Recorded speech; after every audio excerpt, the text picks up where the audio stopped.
are you fellas doing this morning? TJ?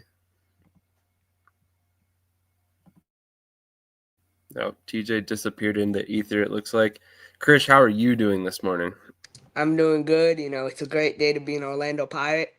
New beginnings, and I'm just really excited for the next chapter of our historic franchise. Absolutely, absolutely. So that seems like a really good place to start off. Let's go ahead and just discuss the move to Orlando finally for the Pirates, and obviously hashtag Orlando AF. Because Chris is now an Orlando fan. So let's get your thoughts out of the way, Krish. I mean, I'm sure you got a lot of thoughts on this whole move, and also the news that Rob Keefe was hired as well as the head coach. So kind of hit us with your thoughts so far. Yeah, when I heard about this about a month ago, I was really, obviously disappointed, right? You never want to see a team move, but if your team moves, you want to see them upgrade. And I feel like this is a huge upgrade for us. And the way Jawad wanted to take this franchise when he first started is continue to improve and continue to grow. I use the word grow a lot, but that's something that's really important to him. Like he wants to continue to grow, and I think this is a move of growth, right? Like Orlando's a big market, playing in the Kia Center. I mean, how sick is that? How cool is it to walk through the halls and see, photos of Tracy McGrady on the wall and Shaquille O'Neal and all the great players that have played for the Orlando Magic. And so, it's a big arena, and I understand, and we'll probably get to that. But um, I just now finally getting a coach, and again, this is no disrespect to any of our other coaches. We've had great coaches here in Mass, but um, finally getting a coach that has won in the indoor football league, right? In the IFL. Like someone who's actually won games and won playoff games and won a championship.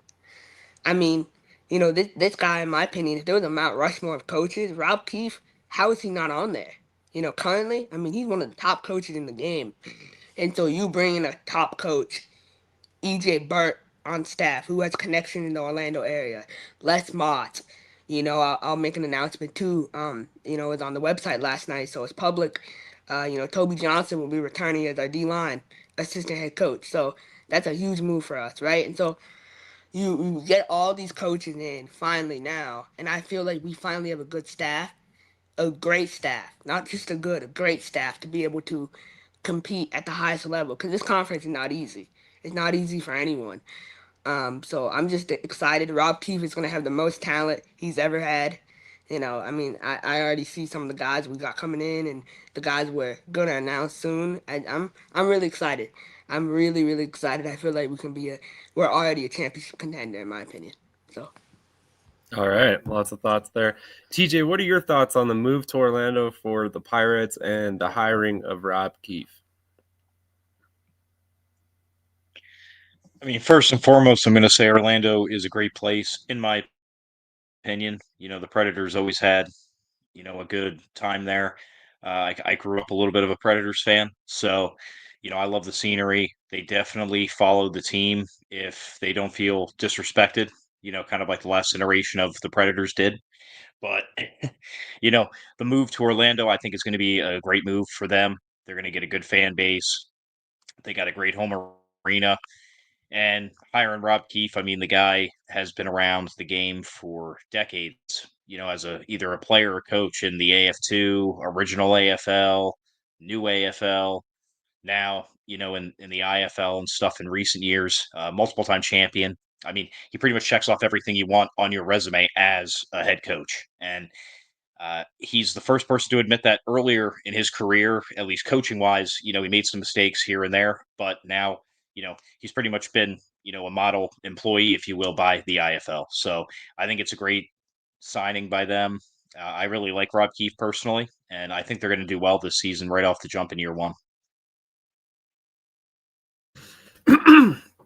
Absolutely, it seems to be a big hire for them, and obviously, this probably does not happen if it's not for the situation with Bay Area where they decide to fold up shop. But one man's misfortune is another man's fortune, and it looks like right now Jawad is kind of benefiting from the fact that a pretty a pretty premier staff came available, late in the offseason. So bringing in Rob Keefe makes a lot of sense. And I mean, neither of you guys mentioned it, but former Orlando Predators coach that spent a lot of time in Orlando and calls Orlando home, and he mentioned that in the press conference. So that's kind of a cool little facet there, is their staff has a lot of ties to the region as well, which is always nice to see. So it's going to be really interesting to see how this all works. Obviously last season they brought in Tom Manas mid-season, and obviously things didn't go great. Otherwise, he'd probably still be there. So you have to question, how a veteran coach steps in and coexists with a very hands-on owner, right? And I'm not necessarily saying that it's a bad thing. Jawad's done a lot of great things. Both of these coaches, or all the coaches that we're discussing today, have done a lot of great things on their own as well. It's just an interesting dynamic that isn't played out on most IFL teams. Most owners of IFL teams are not as involved as Jawad is outside of, Kevin Guy, of course. But so it's just a unique situation, and it's something to follow along with. But, like Krish said, I think this is going to be a really talented team, as it always is. And now you've got a coach that might actually even attract the highest levels of talent in the indoor football league, because they want to come play for Keefe in particular, or that staff. So No, and I want to add one thing. Like, I've told people too in Orlando, and just been, speaking to a ton of fans. Like, this is not the Predators. A lot of people out there, like, they like to clown on our org and say, oh, this, that, and the other, because we went 7-9 last year. You know what Jawad's winning percentage is in the IFL is 70%. You know what Rob Keith's winning percentage is? 92.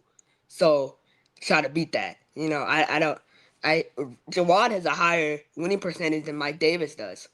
So like we're elite, man. Like, we're really elite. And this is, like he said in the press conference, man, we're a dang good football team. And now we're elite. Like, yeah, we're elite. So I think they might be elite, guys. What do you think? Moving on to the next kind of big piece of news, along with the news that Keefe's on board. We also saw a couple players in the press conference. Krish, I know you pointed this out. I think Smoke Monday was one of them. Who was the other player that was there? DJ Dale, defensive lineman out of Alabama. There you go, DJ Dale. So at that point, we have a couple different players, that are probably going to end up coming back. I don't think they've been announced yet. And then you also have the announced signing of Naquan Murray, which I know you wanted to discuss today. So go ahead and throw your thoughts out there about Murray to your Pirates. Yeah, so first, Smoke Monday. I mean, I said this last year on the show. Smoke represents what a pirate is.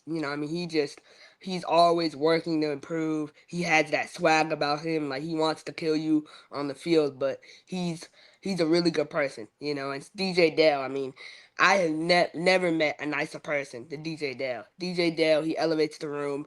He's I mean, you saw him at the press conference. So well spoken, really good guy, great involved in the community, great community guy. To have those two, it back is just amazing. Those are two guys. When I looked at, like, honestly, like, those two are like top of my list that I wanted back on defense, and we got them both back. So I'm really excited. We got some more pieces on defense coming back too. But Naquan Murray, I mean, this is personal for me. Covering Naquan in Carolina, being able to interact with him. Naquan is an A1 individual. A1. He's a great football player, but he's an even better person. 56 touchdowns in 2 years. Are you kidding? Over 100 receptions. I mean, this is the quality of receiver that we're getting. We're getting one of the best in the league, in my opinion, the best receiver in the league when healthy. I mean, if you look at the numbers don't lie. 35 touchdowns in 1 year. It's just incredible. And so I'm so elated to have Naquan back. And so now we're quarter. We need to find a QB to get Naquan the ball. That's my biggest thing. Like, I like Kenji. Kenji's a great person, but I mean, I want someone who is able to go through progressions and read the field and see everything and be mobile. So that's my next, kind of wish list item for my team.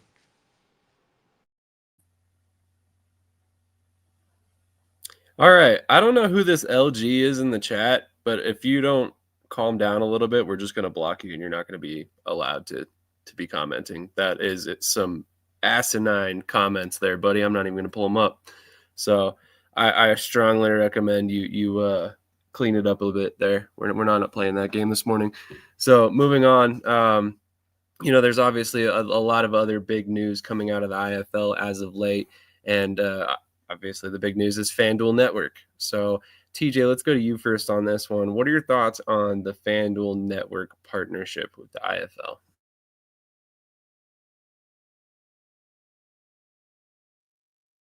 I really like it. It it really ups the potential of reach because it is an app on your phone to basically, or on your phone or TV to stream it. From what I understand, there's a little bit of like regional stuff, in terms of coverage. So it's almost like essentially like NFL Sunday, where the same channel in this area is going to get this game while that area is going to get that game. So I mean, really, it's pretty streamlined in terms of trying to replicate basically what the NFL has by making it easy for the masses to get it out there. And also, obviously, FanDuel, you're associating the betting aspect. So I think it's a home run. I really do. You're going to get easy access to it. You can have an app that can go on any platform so you can watch it no matter where you are. And, you can bet on the games, right there, probably right there within the same application if you are into gambling and stuff. So I think it's a home run hit for them. It's going to reach a lot of fans. And just in case anyone watching doesn't know, it is a completely free app to sign up for and just watch the games. So it doesn't even cost you anything. So I think it was a great move personally. I was not aware of that. I thought that was a paid service. So that's some good news for me. I was already stressing, like, man, how am I going to pay $150 a month just to watch football this year? But anyway, let's get to some of these comments. So arena football, indoor football history, which if you guys do not know, Arena Indoor Football History writes for our website, and he will have an article coming out later today about the different indoor and arena leagues. A lot of people are always constantly saying all these leagues should merge. Well, he kind of breaks down why they don't, why there's different leagues, explains the differences between the leagues, and it's a really good article. Honestly, I haven't. A lot of times I read the articles and I just read through really quick. This one I've kind of been digesting slowly because it's a really good read. Jazz Hex, fullback from the Tri-City River Gators. How's it going, Jazz? Thanks for tuning in. What about cricket like it's Travis's head? All right. Don't even know what that means. Head in the ashes is cold. All right. Some people today. SEC, Auburn, and Alabama players. That's, yeah. And when it comes to Massachusetts, that's pretty heavily on the SEC bias for sure. Any other thoughts on the FanDuel network, Krish? It's good for the league. I mean, I see a lot, again, I see a lot of people online criticizing why FanDuel is available in 100 million households. Why wouldn't you want it? Why wouldn't you want the extra exposure? And they're gonna make some announcements. And the commissioner said on Monday night on Inside the Sharks, like, no, Thursday night on Inside the Sharks, like, they're gonna make some announcements. And those announcements, FanDuel TV is gonna be available to 95% of people in the country to easily access. And so it's just another way the league can be viewed. Sunday Night Football. Jawad announced on Monday night that we'll be on Sunday Night Football week 1, week 2 against New Mexico. So that will be a huge thing. 7:30 Eastern. That means their opening game is going to be at 8:30 in New Mexico. If that's true, which is really exciting. From what we know, if this is the only TV partnership announced, he might be referencing another network we might be on, but I think there's more to come. The IFL is proven why it's the #1 league, in my opinion. So Yeah, I think at this point it's not debatable. I mean, it hasn't been debatable for a long time, if we're being honest. But um, it's one of those situations where I think it's just an interesting partnership. It was something that I didn't see coming. When I was looking at the scope of things when they started talking about a broadcast deal and dropping hints, my immediate thought was CBS Sports. It just makes sense. They've broadcast the the championship game the last 3 seasons, so it makes sense that CBS Sports would want to, probably delve a little bit further in a product that they've already put an investment in for the last 3 years. So I think at that point, it made a lot of sense to me. When FanDuel was announced, it kind of caught me off guard because I was like, okay, what does this bring to the individual teams and the league in this process? Because I mean, obviously, um, FanDuel Sports Network is probably not the first network that you're going to look for football or anything like of that sort, but I think there's always some value to getting on a ground floor on a sports-based network like this. So I really think that this is a good move for the network. I mean, for the league, it's going to be a good move for the network as well because they're going to have an external draw for fans that are looking specifically for their content at this point. And I think it's ultimately going to be a good thing for both parties. So it'll be very interesting to see exactly how this all works out for the league. But I'm on board. I see the logic behind the move for them. But one more subject that I wanted to touch on, the IFL, before we move on to other leagues for the day. Chris Hemphill has been hired by the New Mexico Chupacabras. I am a huge Chris Hemphill fan. This dude has been around on multiple teams. He's gotten some bad breaks over the past couple seasons. He was the defensive coordinator for Louisiana Voodoo in 2024 when they kind of just fell apart. And honestly, I've stayed in touch with him since. He's now the defensive backs coach and recruiting coordinator. Do I have that correct, Krish? Okay. What are your thoughts on the hiring by New Mexico? So for me, I'm kind of surprised. I thought maybe he would be brought in to be the DC, but I know they have Xavier Jackson, so they have him, and then announcing a recruiting coordinator kind of this late in the cycle is interesting. But he probably has been working for the team for months, so that move had probably been in place. They just put it out now. Um, some of the guys they're signing, I know, are not his guys. I know, Coach. I mean, I'm just being honest. Like some of the guys, I don't want to criticize their roster too much, but I don't see how they win a game this year. Honestly, I look at that and I see guys all around. TJ, you know this. NAL third string guys can't come over and be successful in the IFL. That just doesn't happen. Um, but it's interesting. Um, I just I he's really good with the community. He's another guy who can get involved in the community. He can spout, he sold a ton of sponsorships when he was up in Bismarck.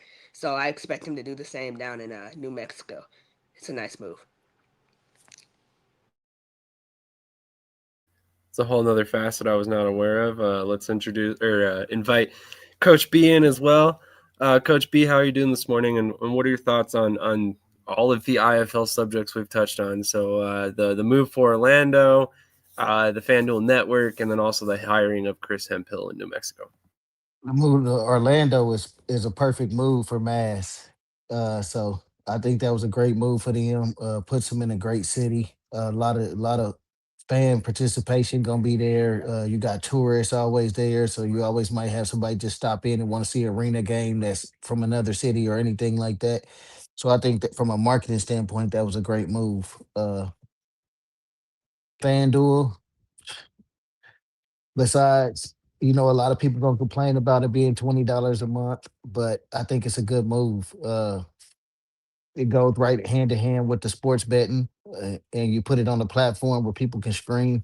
It's marketing for FanDuel and marketing for the IFL. So, business strategic wise, that was a great move for them. I think it'll work out in the long run. Chris Hemphill, that's my brother. I love him, man. They got a gym down there in New Mexico. Uh, so the more you can say, he knows how to coach. He's gonna have the DBs right. He's gonna bring in quality players, and he's already been in that area. Remember, he coached for Duke City last year. He came in and finished the season off down there, so he knows the area, knows what's going on, and he knows how to motivate players. So that'll help Xavier out on the defense side of the ball over there. May actually gave them a little bit of extra boost on that to the team with adding him to the mix. Like I know Chris said they gonna be last. I don't think they have a easy road, but bringing in a guy like that helps out and makes your road a little bit smoother and can focus on a lot of different things when you got guys like that in place. Absolutely. So, little bit of confusion here. So, is FanDuel Sports Network paid or is it unpaid? It's a If $20 you a month have subscription. if you only stream exclusively, but if you have a cable package, you just enter in your TV link or your provider link, and then it's free. It's included. Really? So, Yeah. essentially, if I have like YouTube TV, Fubo, all of those, I can just Uh, enter the. yeah, actually, YouTube, Fire Stick, and Apple TV are the main ones that you get it for free if you enter in your cable information. What about Amazon Prime? I saw it listed somewhere involved with that. Yeah, Amazon/Fire Stick. Yep. We got somebody in the comments said it was $20 when I tried. I don't have cable. Okay, so that explains a lot. He doesn't. It sounds like Okay. he doesn't have Yep. other streaming I was services. about to say because personally I hope they do this. It's a little bit of a long shot with the IFL, but I already have the channel and app on my TV. Actually, I use it for NFL Sundays because they have a scoreboard screen. So I've had it, and I just put in my cable stuff, and I have not been charged for like the 3 months I've had it. So All right, good to know. Michael Washington tuning in and retweeting today. Appreciate that, Michael. Let's LG just mad because Krish is one of the best. Ignore the haters. Arena indoor football history. Jason is with Mississippi now. That's right. I always forget that's Jason. For some odd reason, I have them confused or have him confused as two different people because of his name on Facebook. So, Adrian Figueroa tuning in. Of course, we're talking about his team, so I'm sure he's checking in on what we're saying. Anything they can do to have extra exposure can help. Attendance numbers need to look good or it will look bad on TV, and that goes for all leagues. I agree with this to a certain extent. I think it's a little bit easier for indoor football to mask some of that because typically a lot of the cameras are obviously facing downward at the field. So I think you can kind of get away with about showing all of that. If you have some games that have some terrible attendance. Nice shirt, way to represent. Of course. I have somebody's shirt on every week now, thanks to you and, Goat Sports and Wheeling Miners and, the Pueblo Punishers. Speaking And of Goat Sports, the official provider of the Orlando Pirate merchandise. So I was excited to check that out. Yeah, yeah. So they're doing the interesting. jerseys. Yeah. One IFL move I did want to mention is I know I took a shot at them earlier, but the Nighthawks, they went out and they signed Marquise McLean, receiver out of Auburn and Southern University. He was signed with the Jacksonville Sharks, and then he signed with the Toronto Argonauts, and he was released by Toronto on June 15th. So he just took the season off, and now he's coming back in the IFL. So that's a crazy move for them. I believe he will be a starting receiver. They got Quentin Randolph, Deshaun Stoudemire, Marquise McLean, and Phoenix Sproles. Those are my top four. That's not even including the young kids they got coming in with Jelani Baker, Jaden Harris, and Preston Irby. And then on the line, they got Moses Mallory, Zach Fortnite, and Kirsten Coulter. All three guys have been started in the IFL at a high level. And then, Jaden is going to have all day. And then they got Josh Tomas at running back. So, that offense is, I think they averaged, 4.7 yards per play in 2025. I expect that number to maybe increase to 5 yards per play. With that offensive line, yeah, it's real. Absolutely. We're going to invite one more host in today. Packed panel this morning. We got Cody. What's up? How's it going, Cody? We are just about to wrap up the IFL segment, so you came No, you're on at good. perfect time to get in all your thoughts. We were just most recently talking about Chris Hemphill to New Mexico. What are your thoughts on that hire by New Mexico? I'm just building out the rest of that coaching staff to see how they're going to do with their inaugural season. It's a pretty solid staff, all things considered. Curious about how the roster is going to be filled out with the rest of it. Some of the players, I'm not going to be like mean or anything like that, but some of the players are like, okay, let's see how they can go. But I'm probably going to peg them right now for probably 5 or 6 wins, give or take. Coaching's definitely going to help with that. A lot of obviously veteran coaches when it comes to Kyle Moore Brown and Xavier Jackson and now Hemphill. So, I mean, there's definitely a lot of talent on the coaching staff, but coaching, players, they both have to mesh, and we'll see how that goes. Great point. By the way, how are you doing this morning? It's just chaotic trying to get the kid up and going and breakfast and everything. So I apologize for being late. Otherwise, I would have been on half an hour ago. But you're good, man. You're good. No pressure. No pressure. We appreciate you being on this morning. TJ, I don't think you got a chance to put in your thoughts on Chris Hemphill to New Mexico. If you have anything you would like to add.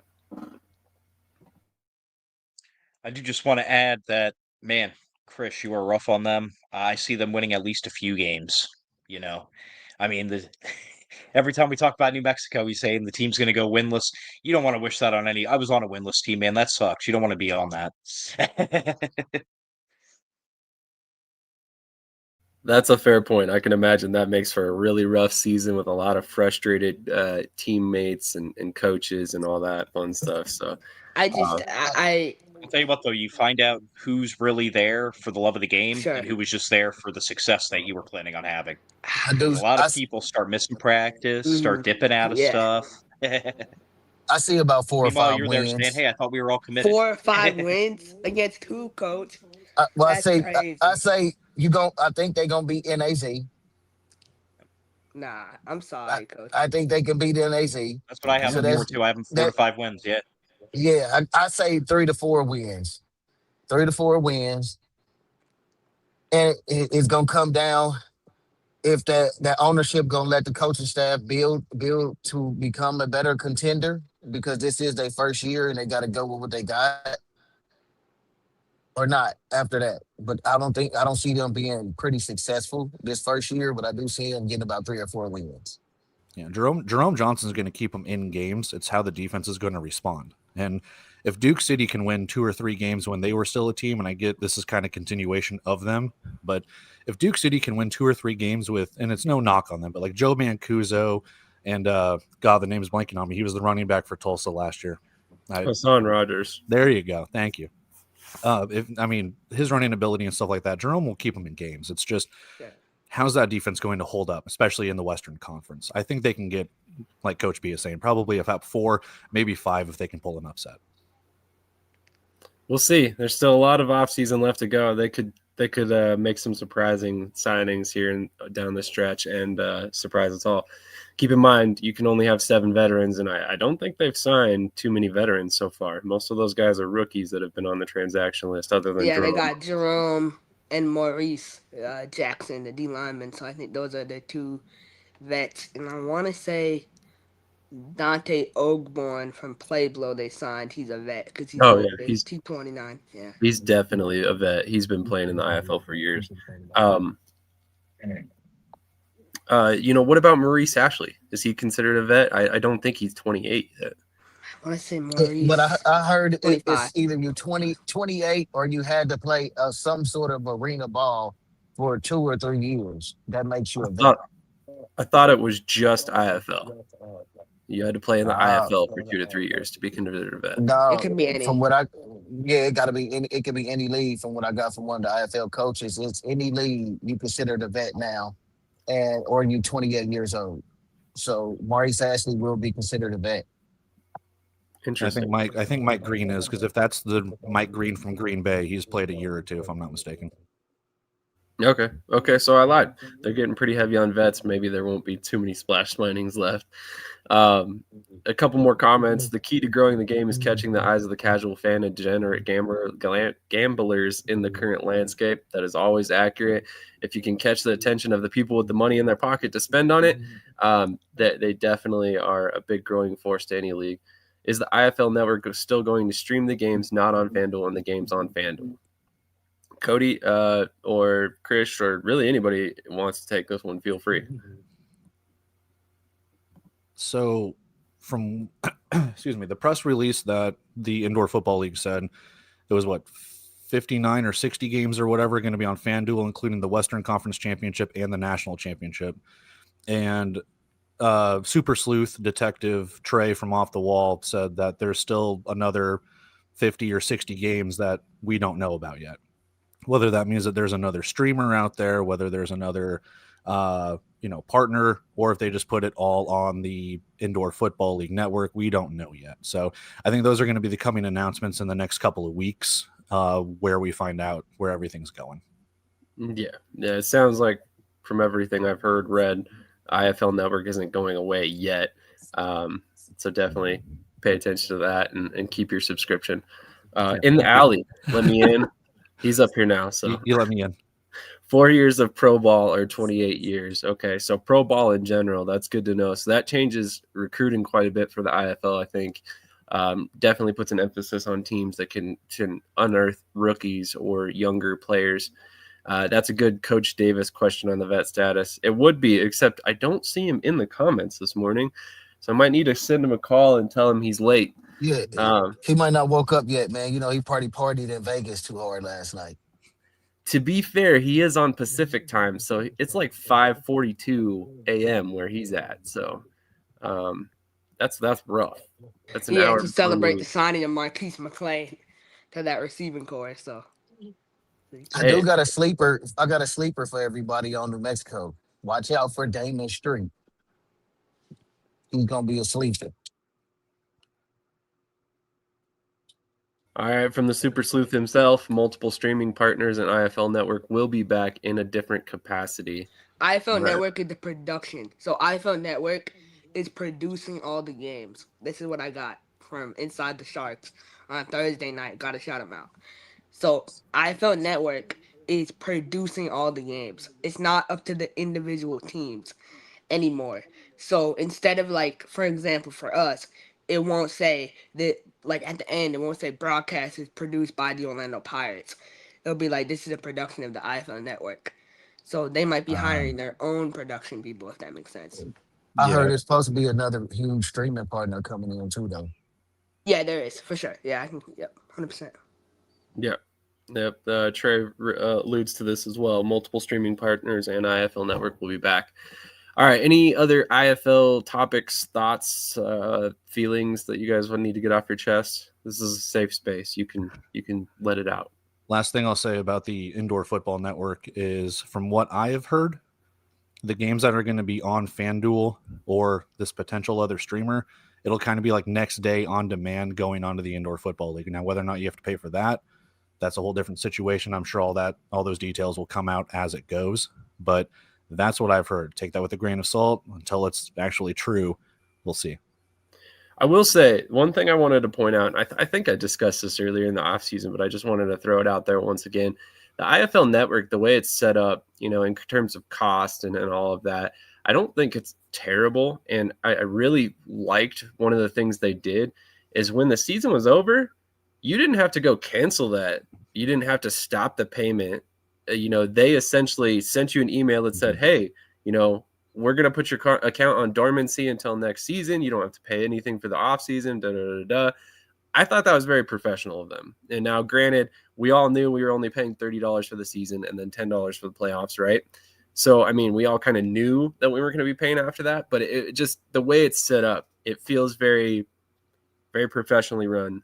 I feel like the quality on the streams got better as the season went. And if that's the whole thought process, that the IFL Network is going to handle all the production of all the games for every team, I think that's good, because then you get uniform quality on each game. And then hopefully you can go and then approach more networks in the future for, potential future streaming partners and broadcast partners. So a lot of pluses there. But we're gonna take a quick commercial break. We'll be right back. I see a comment, Trey. All the day one. Hey, I'll let you slide. Considering you're from Orlando, I thought about this. You got my blessing to come on board if you want. But oh, okay, that's cute. That's cute. It took a while, but Krish is here. Real quick before the commercial break. Yes or no? Would anybody be against the possibility of the IFL Network kind of becoming like the NFL Films for the IFL? Oh, wow. I don't think it would be the NFL Films, but NFL as NFL Plus. So it'd be more or less something like that, where you can subscribe to NFL Plus and you get all of the games. Like that's how you watch, unless you have NFL Network, that's how you watch all the international games and I mean out of market games and all of that stuff too. So I think it's kind of like that. Adrian says that'd be that was cool. adorable. Okay, sorry. Go ahead, TJ. What were you saying? Oh no, I was done. Cody answered it. Okay. I'm letting you into my city. Don't get it twisted. Didn't you Krish say in the and TJ. chat the other day, don't bring that like losing mentality down to Orlando when we're 70-48 all time, 68% winning percentage?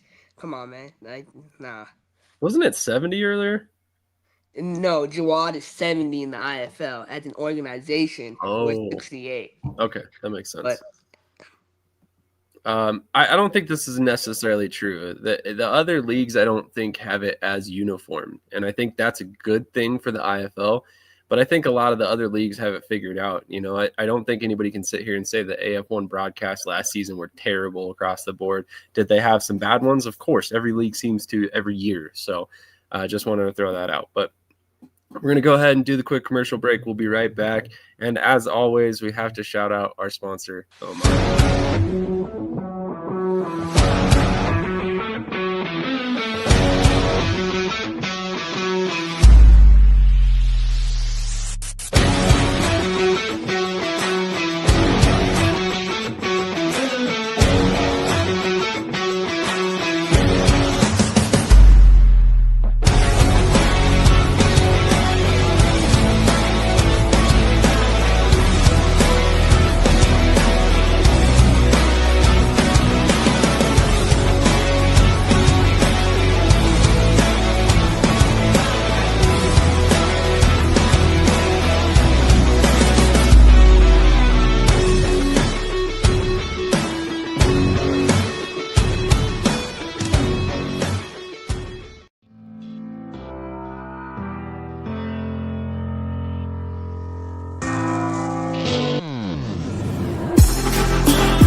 All right, we are back. Let's discuss some AF1 news. If I'm being honest, there isn't a ton, mostly transactional news, but I feel like there were some decent sized moves that we need to discuss. First of all, Albany signs a couple of defensive backs, brings back Marcus Smith, and then signs Isaiah McFarland. And I think, if I remember correctly, Coach B knows McFarland pretty well from his time in Iowa. Yes, sir. I signed him to the Rampage. When we folded, he went to Billings and won a championship. He led the league, I think, for the first part of the season with Corpus Christi. Remember before they did the holdout? So Fargo is a ball player. Marcus Smith, that was a smart move, bringing back a defensive captain over there in Albany as well, man, because they lost Mike Lee. Makes sense for sure. Krish, I know you had some thoughts on Marcus Smith's return to Albany. What do you have on that? yeah, it's just cool to see Albany. You know, they're retooling their defensive backcourt. They lost Derek Jones to Nashville again, so it's really interesting to see. You know, just the pieces. They'll be dominant on the defensive side. I think it's a great move for them. Another move that stood out to me though is Melvin Hollins signing with Kentucky. I mean, what a move! I never thought he would leave Albany, but wow. Yeah, I'm glad you mentioned that because I was going to bring it up. I thought it was a big move, and then I forgot to write it down. So I'm glad you pointed that out because I definitely would have forgot. TJ, what are your thoughts about these additions by Albany, and how do you think it fits in the scheme of what we know about Albany pay wise? I know that's kind of a tricky question there. Well, like Coach B said, I mean, you bring back your defensive captain from last year, then you get McFarland in. It's which I know a little bit from being a Billings fan. So, I mean, basically, in my opinion, for Albany, the rich get richer. That's pretty much the way it is in my eyes. Uh, Pay scale wise, yeah, they're probably paying a decent penny. I don't know how far I want to dive into it, but yeah, they're probably paying some pretty good dollars there. Yeah, comparatively, I think it might be a little bit of a drop off compared to last season, but that's all hypothetical and speculative. Cody, do you have any thoughts about any of these moves by Albany? They're just going to dominate the league as they usually do, man. I mean, there's a couple of teams from the signings that I've seen, routinely checking every once in a while. Like I think we mentioned last week that Kentucky's kind of loading up a little bit. I mean, you had the issue with Minnesota, so you're kind of looking at this through the lens of like, there's a couple of teams that can challenge, but God, at the end of the day, it's Albany's just reloading. That's all they're doing. Absolutely. I'm going to run through a couple different signings from multiple teams here and see what you guys think about them as a whole. Minnesota signs linebacker Samson Ty and wide receiver Jamal Banks. I think that gives them like 3 or 4 different receivers, 6'3" or taller. They also released Richie Anderson, which we had discussed last week. Michigan signs wide receiver / defensive back Cortez Eatman and defensive back Burdale Robbins. Nashville re-signed Justin Alexander. They have a stout pass rush this season. It's going to be interesting to watch. Beaumont signs defensive back Cam Pruitt, and Oregon signs defensive back Kevin Walker Jr. That basically sums up the week of moves. Are there anybody who has any thoughts on any of those moves that they want to throw out there? Yeah, I'm sure Cody knows a thing or two about Jamal Banks. He started a career over at Wake Forest. And in my opinion, he's a cautionary tale of the transfer portal. I think he should have stayed over at Wake Forest. He went to Nebraska.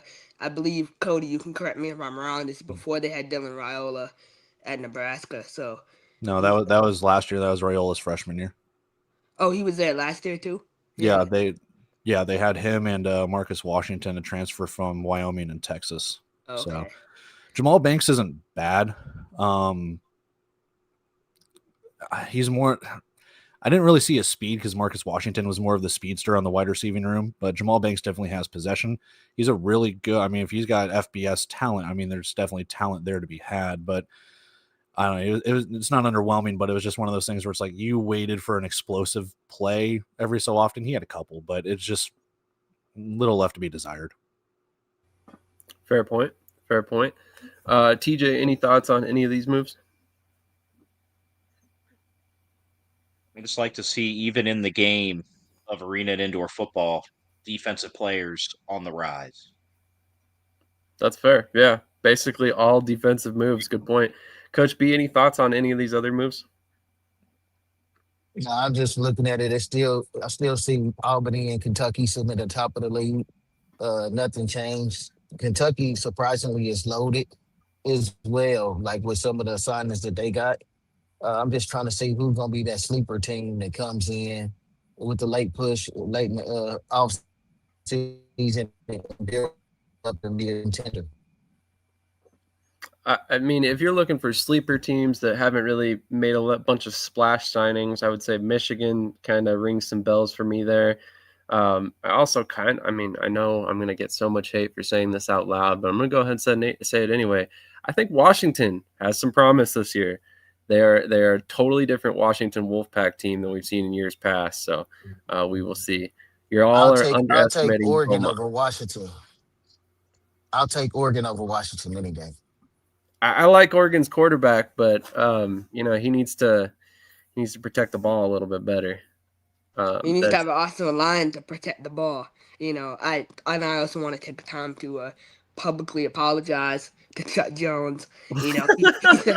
He sent me a nice message in the DMs. But honestly, like, I appreciate him reaching out. He can say what he wants. He didn't do it in an aggressive way. I'm glad you're here. He didn't do it in an aggressive way. He was nice. I mean, he knows, like, don't ever fucking question me and my data and my stats. That's right. He didn't do that. So he didn't make that mistake. So now I can apologize to him. So I shouldn't have said that your team was going to fall. I hope your team will play the whole season. Even though you won't make the playoffs, I still hope you finish for the Oh community. dear Lord! Um, What a I do want to point backhanded out one thing though. apology. Minnesota, they signed a nice linebacker. Oh my God, Minnesota signed a nice linebacker. His name is um Dorian Best. He played at Wingate. Really good linebacker. He will be their starting Mac. He will do very good things for them. So I'm I am excited. familiar with him. He's a solid player. He should be a good player in the AF1. Definitely, that was an interesting apology, Krish. And I'm not surprised that Chuck handled that in an amicable way. He's a good guy. I He like is a Chuck a good lot. guy. And Beaumont, I'm not underestimating. I think they have a really good team, but I still have. I'm legitimately concerned about Beaumont. Yeah. But if they do play, they'll have a great team. They got a great defensive line, great DB room, um, and then oh yeah, Washington. You were saying, like I saw a post on him of him like working out and saying like, "Get ready, the pack is coming." You're not playing. Like he still lives in his playing days. How do you know Like he's not? He might suit up a wide receiver, man. You never that's what know. he probably has convinced He's got the himself. gloves Yeah, on. that's what's so funny to me. Like it's not about you; it's about the team.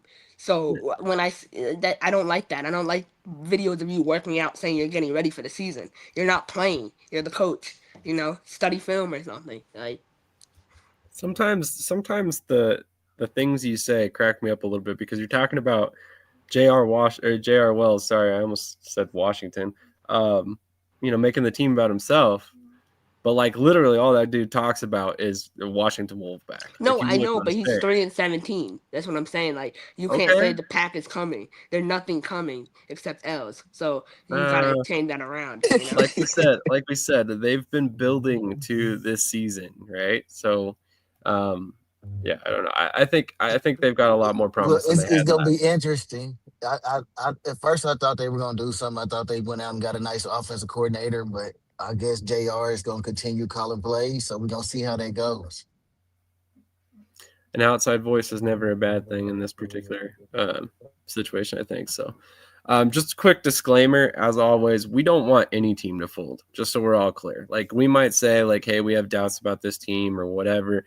Generally speaking, that's because of information we have. It's not because we're trying to bash any one team or anything like that. We're not trying to knock anybody. We don't want anybody to fold. We don't want players to get caught in that. We don't coaches to get caught in that. We don't want owners to get caught in that, right? We want every team to start and finish seasons and be successful. But at the same time, the reality is not everybody's going to be successful in this business. A lot of teams come and go every season, and there's a reason why. So I just want to make sure that nobody thinks that we're picking on any team for any reason. So just wanted to throw that out there. Coach Davis, maybe you can clear up a question from earlier. The vet rule, is it 4 years in any pro league, or is it 4 years specifically in the IFL before they're considered a vet? Mike Davis, now the show can officially start. Off the wall with the obligatory purple gloves. And then Adrian again, no one wants to see that. Hurts us all. Exactly, right? We're in media coverage. The more there is to talk about, the better. But we want it to be, teams lasting and making things work and interesting signings and coaching hirings, not teams folding, right? That doesn't benefit anybody. The more teams there are, the better for everybody. So moving on, there's a lot to talk about today. Which league would you guys like to go to next? Anything particular you guys want to discuss? Probably should wait on NAL till the 9:30 p.m. or a.m. slot. No, fold all the teams, burn it all down. No, we're done here. We're all done. Burn it all down. Fold everything. Hopefully not, though, because I'm not ready to give up indoor football yet. Actually, I'm missing it quite a bit. And on that note, you guys should tune into the WIF championship game on Shady Sports Network live events on YouTube later on today, or the Mid-Michigan Grizzlies page, as well as the Pittsburgh Outlaws page, two AAL2 teams as well. So Mike Davis, 4 years pro ball, playing at least 6 games in a season counts as a year, or 28 years old before January 1st. So that's definitely good to know. Thank you for the clarification, Coach. What constitutes as pro ball? Man, that's a good question. Not I would imagine not semi-pro, not semi-pro. That doesn't clear much up, man. Like I get indoor and arena, but we also talking CFL, UFL, all of that. Okay. Yeah, CFL, Okay. UFL, NFL. Gotcha. it also. So I would imagine any indoor league that's pro, the NFL, CFL, UFL. But does that include like overseas? Who knows? I would imagine probably. But I actually wasn't aware of that. I thought it was just IFL years of service. So that definitely makes the rookie situation a little bit more difficult to manage, I would imagine. Okay, how about TAL? Right now, I think the big piece of news from the TAL is Jason Simpson was hired as the president for the Iowa Woo. Anybody have any thoughts on Jason Simpson hired by the Woo? No, that was a shocker to me. I didn't see that one coming. But it's a great hire. Gives Victor Man a extra power in the front office to work with, and helps out that franchise. They in a good area in Iowa, so I don't think it was a bad move at all. Interesting. Yeah, I mean, he's got obviously some experience, bounced around a couple different places, and it sounds like, there may be some more announcements for him coming later on this offseason. But I think he's a good hire, and ultimately I think he's one of the guys that has a lot of knowledge to overseas counts as well. So that clarifies that. I feel like the Woo run through like front office employees. Like I want to know kind of like work culture is over there in Waterloo, but it must not be good because they're constantly hiring new people. It's an open door. It looks like. Definitely seems like it. Man, whoever is Talking. commenting today has a lot of burner accounts. Good for you. You have a lot of time on your hands. Yeah, the Woo have had 4 GMs or 4 or 5 GMs in 2 years. It does seem like they've had a lot of turnover. That's a good point, Krish. Cody, any thoughts on Jason Simpson as the president for the Woo? No, not really. It's just woo, buddy. That's a lot of GMs. I don't think he's the GM. He's just the president. They have a GM in place, but yeah, they had about 4 or 5 in the last 2 years, so it hasn't looked good.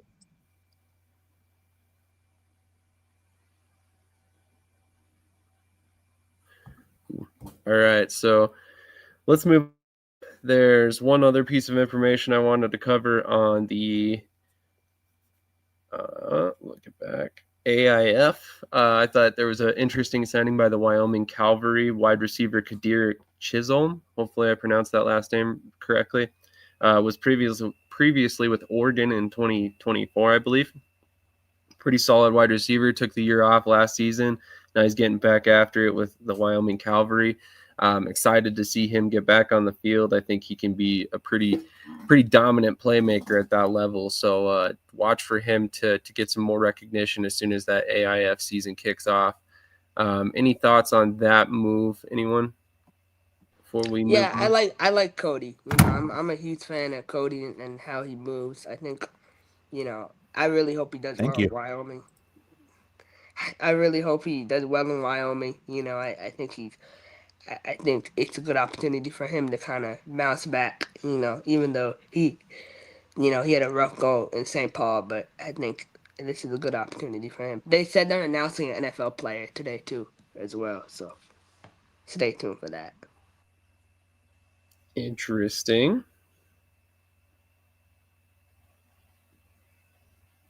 Man, I'm trying to think what NFL player would be in Wyoming. Huh. Interesting. All right. The great elite Elijah, you can get banned as well. All right. So moving on, there isn't really a ton to talk about in the NAL currently either. More transactional information. One thing that I did want to get to, and this is specifically for CJ if he's out there right now. Is that like Curtis Williams in the chat or something? Like I don't know. It Who's might Trey be. Elijah? It's so It weird. might be. I don't know. But it's literally 3 different people have already gotten banned today. I've never had to ban anybody on this show before, so makes me want a PB and J. Alrighty then. That's an interesting way to get an appetite, Cody. QB battle in Omaha.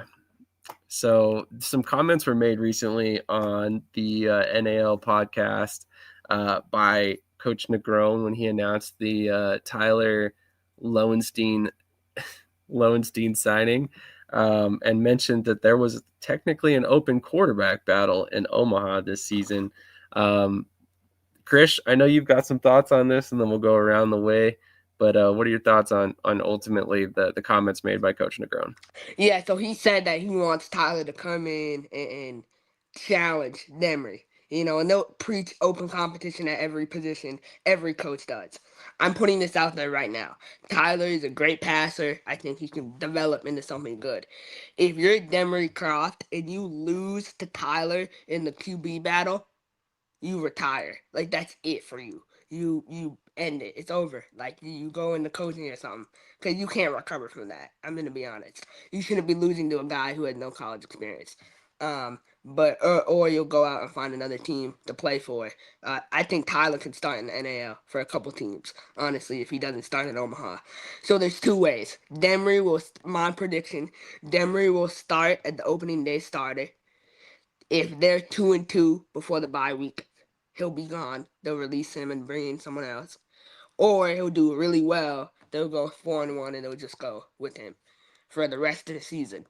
But this is what I said before on another show a couple weeks ago. Cody was here. If they were disappointed in the play of Lorenzo Brown, so much like Lorenzo Brown was balling out, and then he got injured or whatever, and they brought Tommy back, right? So now bringing Tommy back might not be an option. So Demery needs to ball out. Like they need, you know what I mean? Like the expectation is so high there. That's my thing, and they might not admit that, but it's sky high for him. So I think they admit that every chance they get. The standard is the standard, right? The slogan you recently decided to adopt as your own. I think they say that all the time. So I think everybody in that building knows immediately when you come here, hey, you're playing for championships, and if you're not performing, we're going to find somebody that will. And I think that's a good atmosphere to have, with an air of loyalty as well. You stick by the guys that do perform and do it the right way, and players pay attention to that as well. TJ, you are an Omaha fan, not just a bandwagoner. So what are your thoughts on this quarterback position for Omaha? And let's not forget, PJ Thomas is there as well. He has some ability to play the wide receiver position as well. So, just a thought to throw out there. Yeah, I mean, competition is always good. You know, uh, my opinion of it is, you have to look into more of the human psyche aspect of it. If you go in and you're given the keys, whether you do it on purpose or knowingly or it's subconscious, you're going to kind of ease off a little bit because you know it's yours already. So competition gets the best out of guys. It gets the most fight out of everybody. And at the end of the day, it's just good for your team because it may take them to bigger heights than they originally came in thinking they could get to. Just because if the competition is that good, then they're going to have to get to their wits' end to make this team to be in that starting role, to be the rotation guy instead of just special teams or completely off the team. That's just part of being a really good football team, is always having the positions open and easy to be taken if you relax and don't play up to the standard that the team has. For Omaha, I mean, they have a great quarterback room right now. You have every guy, like you said, PJ Thomas. He's a multi-positional guy. So even if he doesn't, you know, play a lot of quarterback this season or get the starting position, you know, if he's more of a depth guy on the quarterback in quarterback depth, he can play at wide receiver. He can play kind of that gadget player role potentially. I really like the room. I don't think, to a certain extent, I don't think it matters who gets there. I think this team is going to have a very good season this year. Absolutely. Cody, before we move on, do you have any thoughts on this? When it comes to like just Demery Croft in general, excuse me. When it comes to that in general, it's just anywhere he's gone in the indoor football league. It's not that he's been beaten out, but there's always been the opportunity of someone else playing, whether it's been in Duke City, whether it's been in San Diego, whether it's been in Quad City. Excuse me.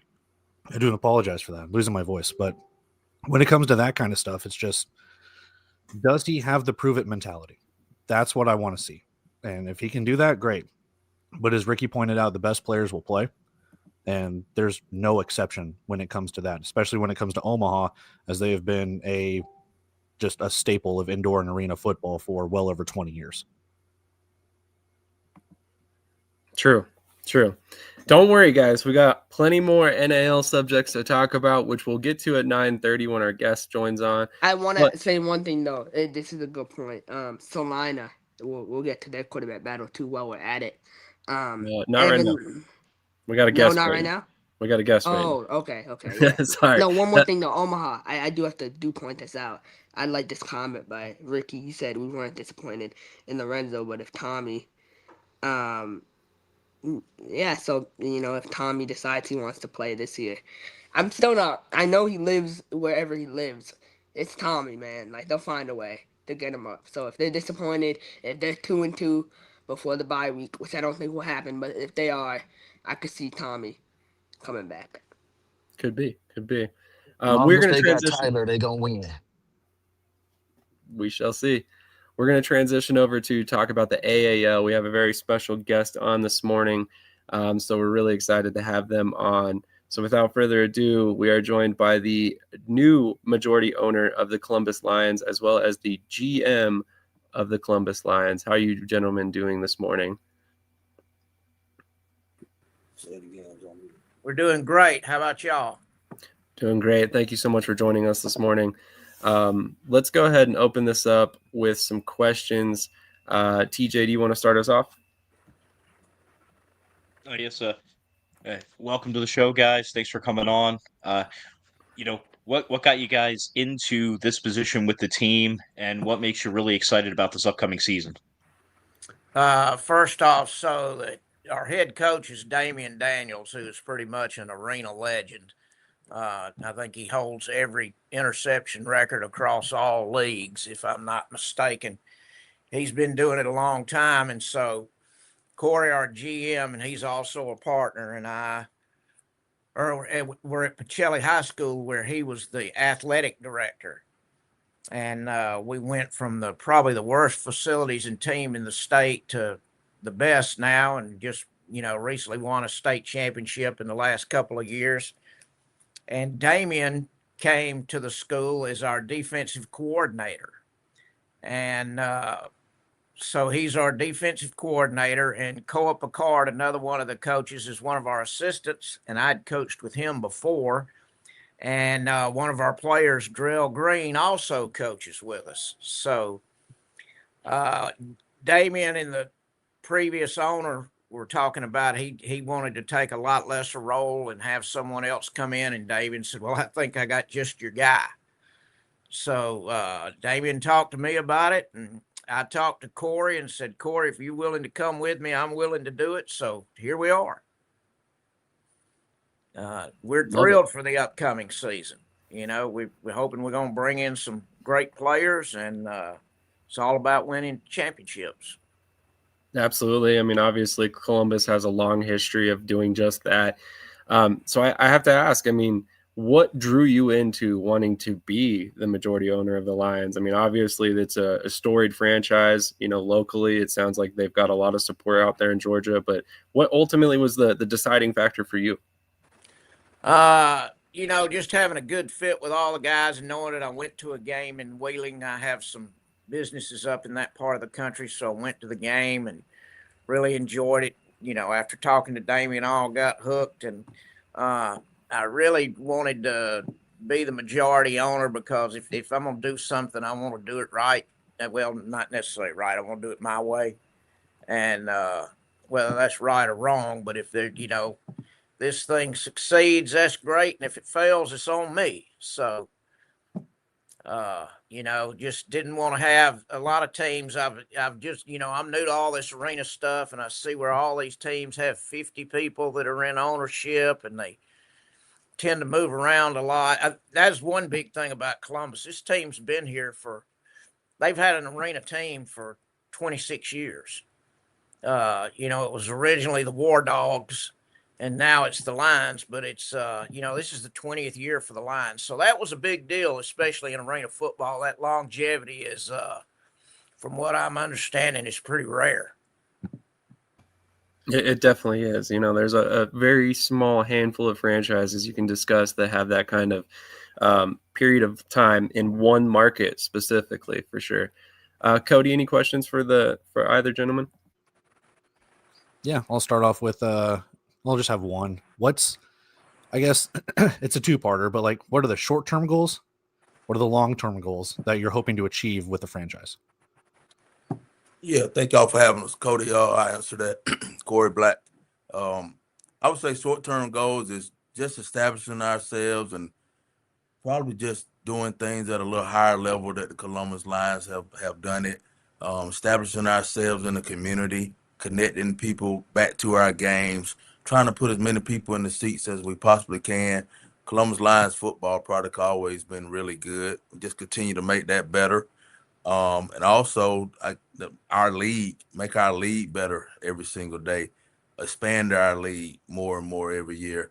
Long-term goals is to be bigger and better. And I'm with Corey on that 100%. We want to make the league bigger, and like I said, I'm new to all this, and I'm flooding myself with research right now. But I see where a lot of these teams come and go, and leagues come and go, and a lot of it, just in my humble opinion, is because some of them try to get too big and get too spread out sometimes. And we're wanting to, we'd like to get to where we have a 6-8 team league, and it's more East Coast, middle of East Coast based, where people can travel to each other and it's not really expensive. And some, if you have some that are a little more regional, sometimes you may be able to go, drive and play and go back home. And I'd really like to see that happen, play a 10-game season, then play your playoffs. And I'd like to be done before high school and college football kick off. That's something, once that rolls in, it's hard to compete with those two in a community. Absolutely. I imagine Georgia in particular gets a little college focused at a certain point. It gets real high school focused too, because I'm one of them. So I believe it. Yeah.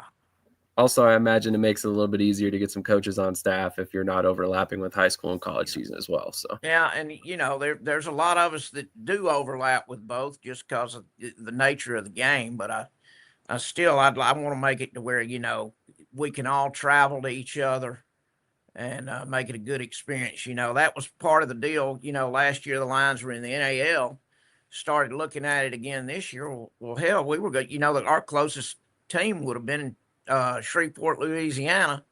Everybody else is Texas, Colorado, Kansas. All we just can't do that.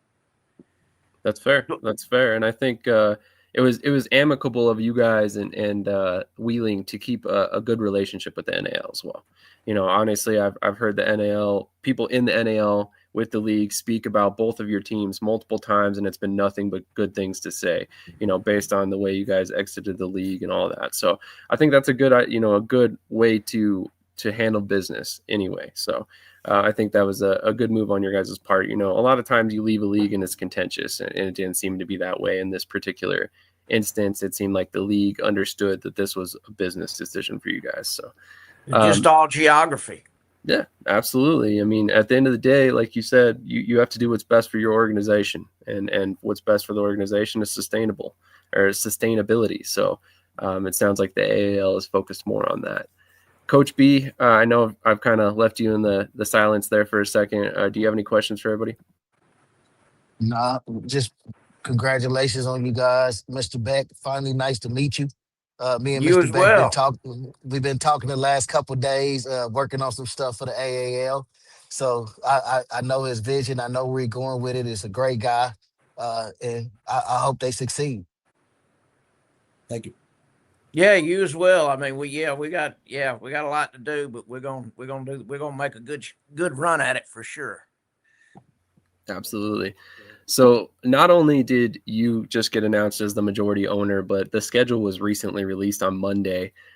So I wanted to talk to you guys about some of the schedule quirks, or not really quirks, but the games that stand out to you guys. So I imagine Wheeling is one of the matchups that's circled on the calendar for you.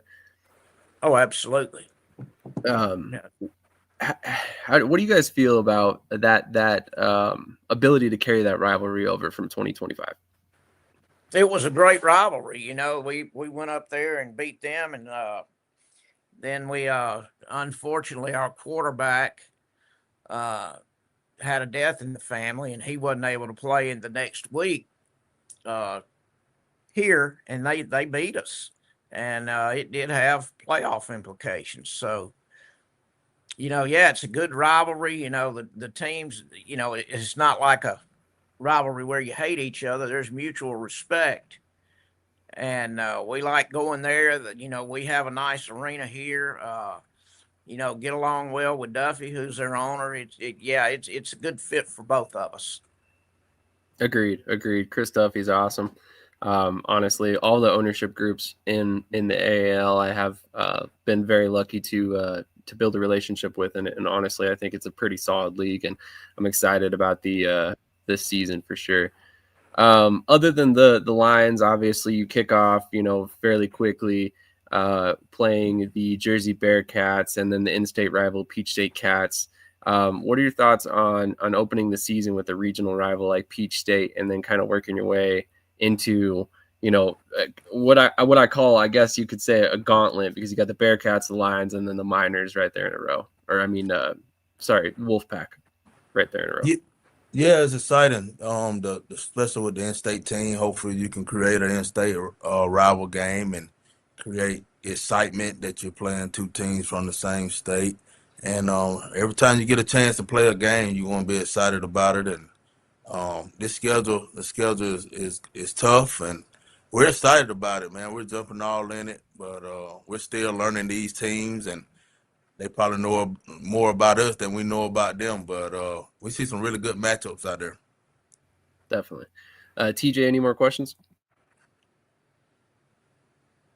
Yeah, just one more. In terms of community events or outreach and stuff like that, what's things are you going to continue the organization to do, and what kind of maybe new ideas have you guys come up with just to be, more out there for the fans? Yeah, just everywhere. We want to be everywhere. We want to have the lines. Every time you look up, you want to see the lines. Right now, we sitting in the office now across the street. You got the stadium when they're getting ready to play Columbus Youth Football Championships, a mascotting team. We're gonna go out there and spend the day. We're gonna be in every school. We're gonna be in every business, every car lot, everywhere. We just want to be more visible in our community. Let people that know that we are here. Our doors is open. It's a two-way street right here. Y'all come on and see us because we come to see you. Things they always done is breast cancer night. We're right here by Fort Benning. We're gonna use our military connections right here to make sure military know this is a place they can go to have fun. Especially in the military, it's very few places you can go and without trying to get in any trouble. We want to make this a place that the military know, man, that's the place to go to during the indoor football season. It's the Columbus Lions game. So we're going to try to build off that and keep it going. We're actually working on hiring our mascot full time, to where he's out somewhere every day in the community. Smart move. Marketing is everything. Yeah, I don't know if anybody else does that, but we have a really good mascot, and he really enjoys it, and he said he would love to be able to just be a full-time mascot. So we're going to probably make that happen, and have him somewhere every day. There's always somewhere he can be. Absolutely. Absolutely. I think that's genius, honestly. The more you can be in the community, the better, especially the more you can get in front of kids and the youth football leagues. So I like that a lot. Cody, any more questions for these gentlemen?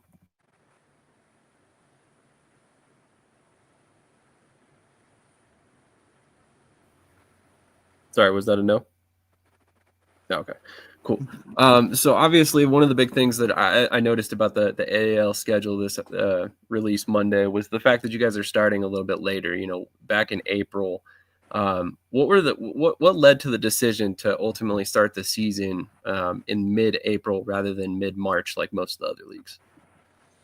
I think a lot of it had to do with arena availability. Now, I'm not 1,000% sure on that, but I'm thinking for some of us it was arena availability. That makes sense. Makes sense. Do you feel that's an advantage or a disadvantage for you guys personally? To start a little later, I kind of think it's an advantage. I'd like to be as close to the kids being out of school as we can. I'd like to have as many games from the time they get out of school between then and July 4th as we can. It's a lot easier to get kids down here when it's not a school night. That's another smart decision. I honestly didn't think about it that way, but that makes a lot of sense. TJ, any more questions?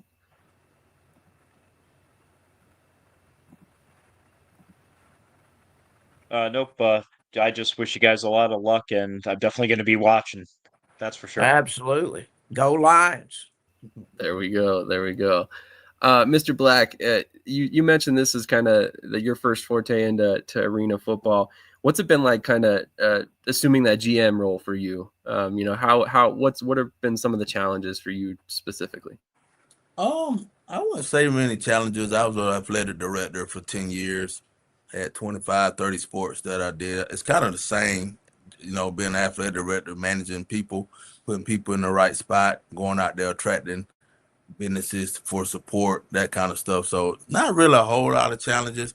I would say finding the people, finding people that's passionate about it, that to help join the team. I think that's probably the biggest thing, because it's hard to find people nowadays that want to come work and grind it out, not making a crazy amount of money. So I would say that we've been blessed to get one, and hopefully we'll get another one here soon. But we're starting from scratch, y'all. That's the fun part about this, is that we only can go up from where we at. So it's been fun just trying to put all the pieces to the puzzle together.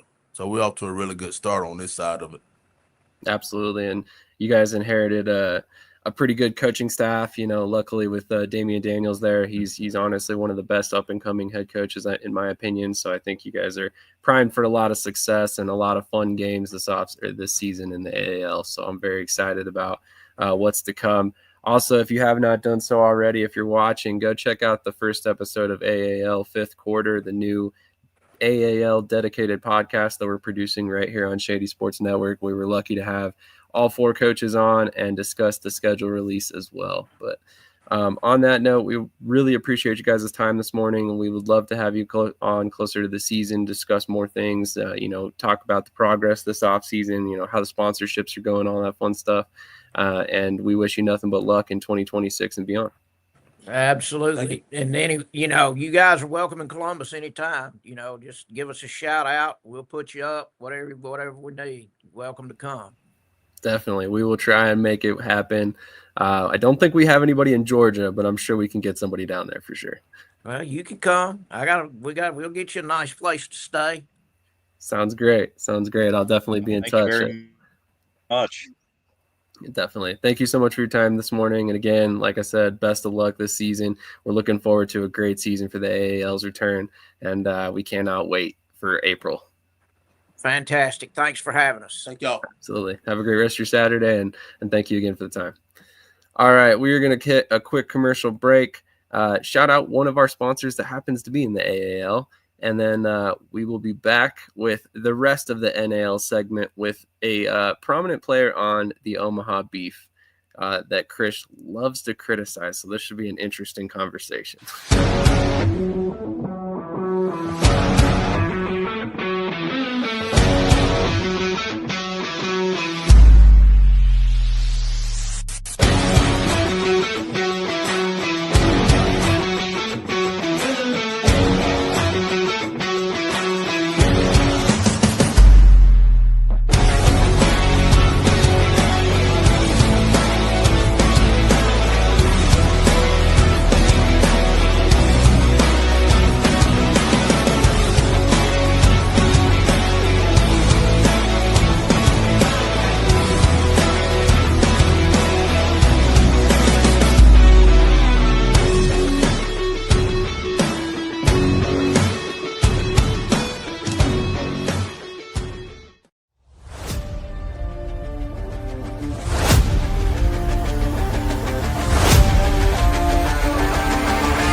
up in the pocket, has some room in front of him, gets that three-step drop, here comes the pressure, passes complete to Flowers, back to pass, pressure coming, has somebody in the end zone, touchdown! Russell, pressure's coming, Russell able to escape, still on his feet, and will be brought down at the, looking, has plenty of time, has Flores at the 15, he's at the 10, and Russell has it on the outside, like I said, he ain't taking a slide, Russell steps up, let's one go, Robinson makes the circus catch it. Going to be a low snap, here comes the pressure, and the pass is going to be complete, and making the catch of Grant Russell. Russell, back to pass, looking, he has Robinson makes the catch, and will be brought down on the play by Isaiah Hall. Speaking of marketing, shout out to the two teams that pay for ad space on this show, Wheeling Miners and Omaha Beef. And as I mentioned before, we are joined by David Ross. Mr. Ross, how are you doing this morning? I'm good, man. Thank you for having me. Absolutely. Very excited to have you on, as always. I'm a big fan of you. I think you're a very valuable player. I've talked about it at length. But Krish is a little bit more critical of you, as you've heard. So I know you wanted to come on because you felt like you've got a lot to prove this season. So I'll let you go ahead and kind of kick off with your feelings, and then we'll get into some of the questions. I think this year is going to be big for me. I really do. Last year I came into Carolina. I was a rookie. I had the backseat role with Tobias and Summers. Two really good vets. I was able to learn a lot from them.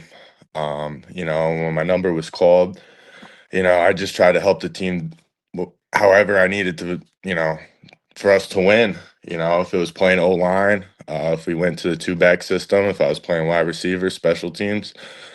My biggest thing last year was to find a way, right? I came into camp, right? Find a way to get on the roster. All right, I made the roster. Now it was find a way to get on the team, right? To get on the field, right? Found a way to get on the field, right? You don't really see a lot of 220, 230-pound guys playing offensive line in the NAL, right? So nothing changes with this season, right? Now it's, find a way to be the best running back I could be for Omaha, keep Omaha, right? The, number one team in the NAL, right? And, give what the fans want, right? Which is a great show. So nothing changes for me, right? If anything, I got a little bit more motivation now as far as the coming into the season, right? I have a set standard for myself, right? I want to get 4.5 yards per carry. That's the goal, right? That is my ultimate goal. And right, ever since that championship lost, it kind of to be honest, it's eaten me ever since. So, my goal is to get to the next level, right? The only way to do that is to keep putting in the work. And anytime my number's called, do what I need to do, right? So that's how I feel about coming into this season. And I'm beyond excited. I really am. I think this is going to be a great year for the NAL. Oh, we got an interesting comment here from Ricky. Anyone that questions David's ability and his future contributions truly does question everything with the entire organization. Ross will be a game changer and weapon for Negron throughout the entire season. Krish, let's go ahead and kick off the questions, sir. You can go ahead and start. Yeah, I don't think Ricky has watched enough of David in college. David played tight end in college, just to clarify that. So that's where that came from, where I said you should play tight end in special teams. But do you see yourself playing tight end at all this year, or is it more running back primarily? I think it's going to be more running back. But like I said, I think the ultimate way to win games is to do what's best for the team, right? So if Negron thinks it's best for me this game to play running back, I'm playing running back, right? If I need to play tight end, I'm playing tight end, right? I just want to be a versatile asset for this team, right? If I have to, protect Demery in the backfield all game, that's what I'm gonna do. If I got to run the ball all game, that's what I got to do, right? So there's, with having me on the team, there's no I, right? I just I want to win, right? If you want to get to the next level, right? Teams want championship teams, right? That's where they want to pull from, right? And they want guys who will put their, differences aside, right? And do what's best for the team, right? So they want me coming in as a running back, right? But, game plans change. So wherever they need me, that they feel that they're going to win games is where I'm going. I love it. I love it. I mentioned before, I think you're an incredibly valuable player. Like you said before, there aren't too many guys that can go out there and play some offensive line at 220 pounds. You line up at running back. You can split out wide as a receiver. You play some linebacker at times. I mean, I think I've seen you line up at damn near every skill position on the field. So that's why I think you're so valuable to what Omaha has going on. You're a positionless player in a good way. Like, you can play damn near anything on the field. So I thought that was extremely valuable to the team because, like you said, you can fill in a little bit of everywhere when it's needed. So out of curiosity, how did you become aware of indoor football in general? I mean, I know you originally played with the Jersey Bearcats, correct? Yeah. When did it kind of come on your radar? So I was playing overseas, right? And after college, I had more in the tank, right? So I was just eager, man. I never, I wanted to keep going. So I took every opportunity I could, and it kind of led me to overseas, going to Jersey, and I kept climbing the ladder, right? I kept proving people that I can play, right? You gotta, I'm a D3 guy, right? But it doesn't change anything, right? I feel like everything's more of effort and a mindset, right? So for me, it's just keep climbing that ladder, right? Keep proving everybody wrong, keep proving to myself that that I can roll with this, right? So that's kind of how I got here, right? It's in my opinion, it's all to be honest, it's God's plan. Sometimes I look back at it and I'm like, I'm kind of blessed to kind of get this far, right? As a D3 tight end to get all the way, to a championship, caliber NAL team, right? So it's all just God's plan, really. Absolutely. TJ, do you have any questions? Hey man, thanks for joining us. Personally, I'm an Omaha Beef fan, so I loved the signing of you. I think you're gonna be a big contributor this season to another championship run.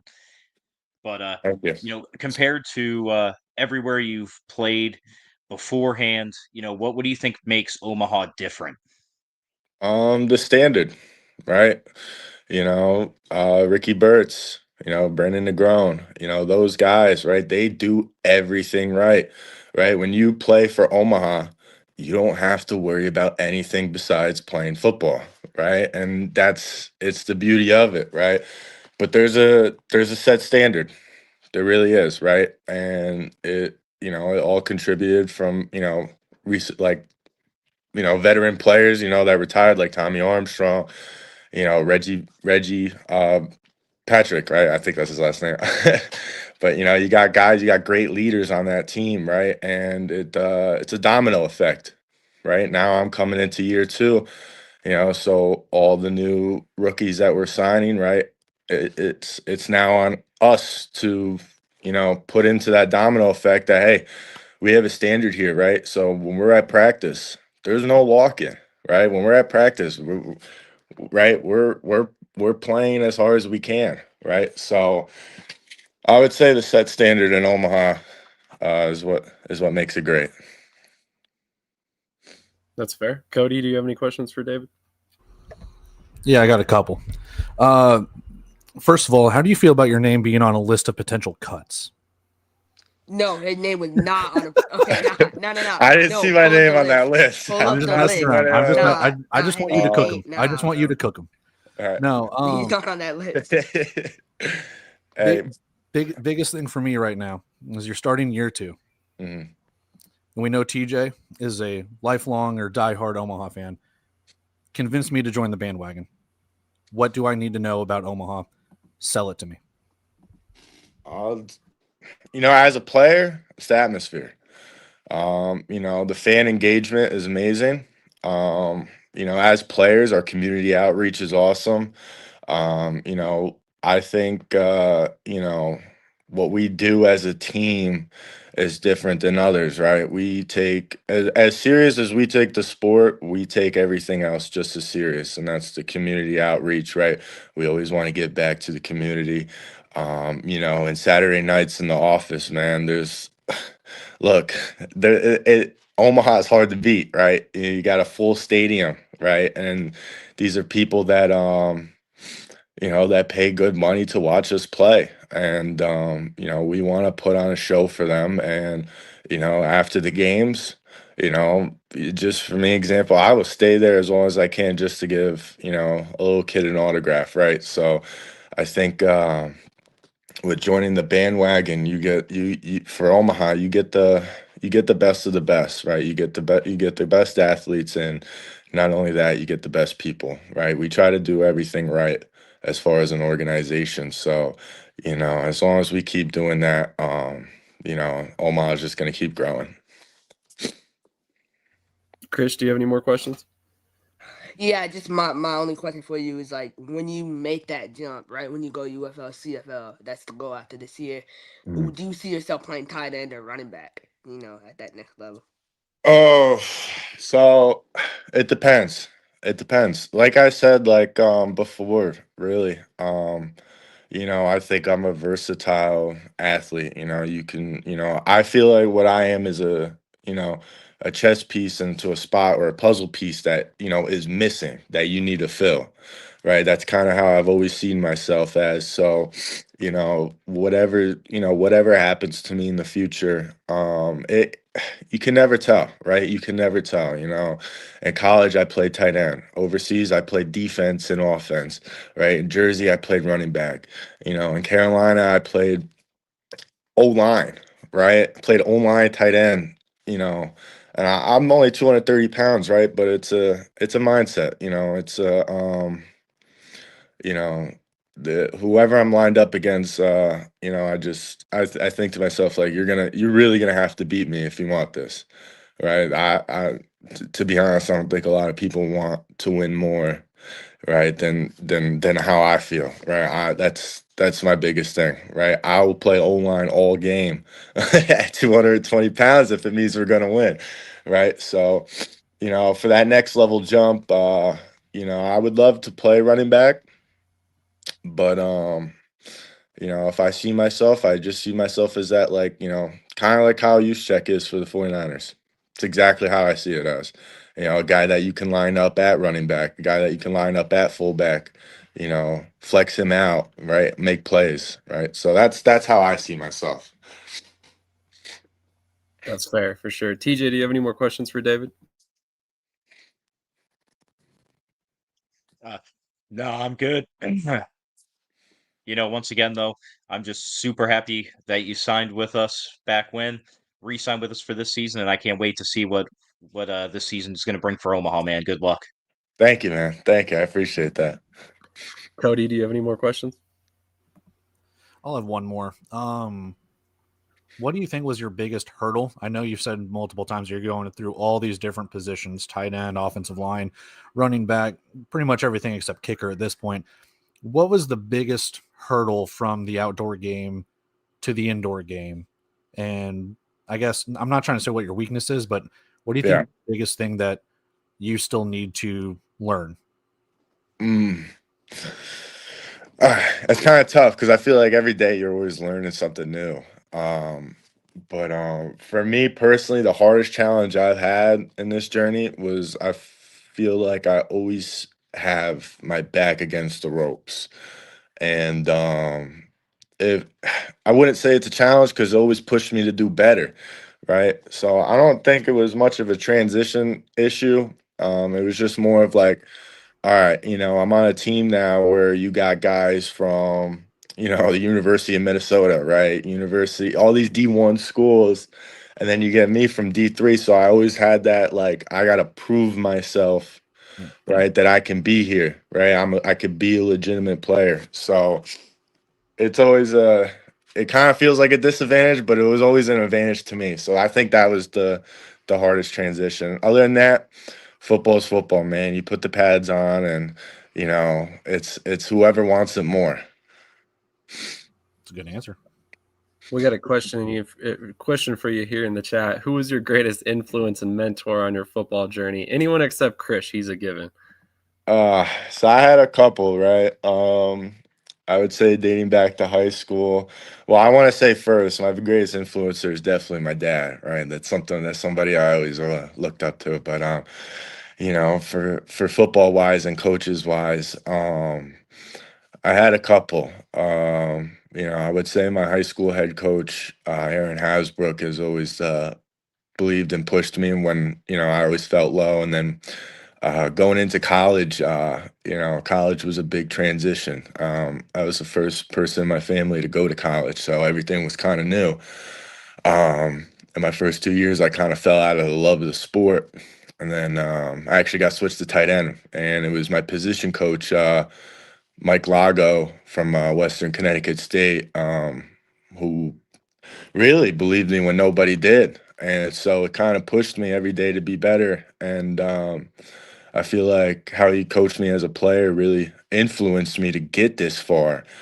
And, throughout this journey, I would say Brandon Negron too. I mean, that's a guy who never quit on me.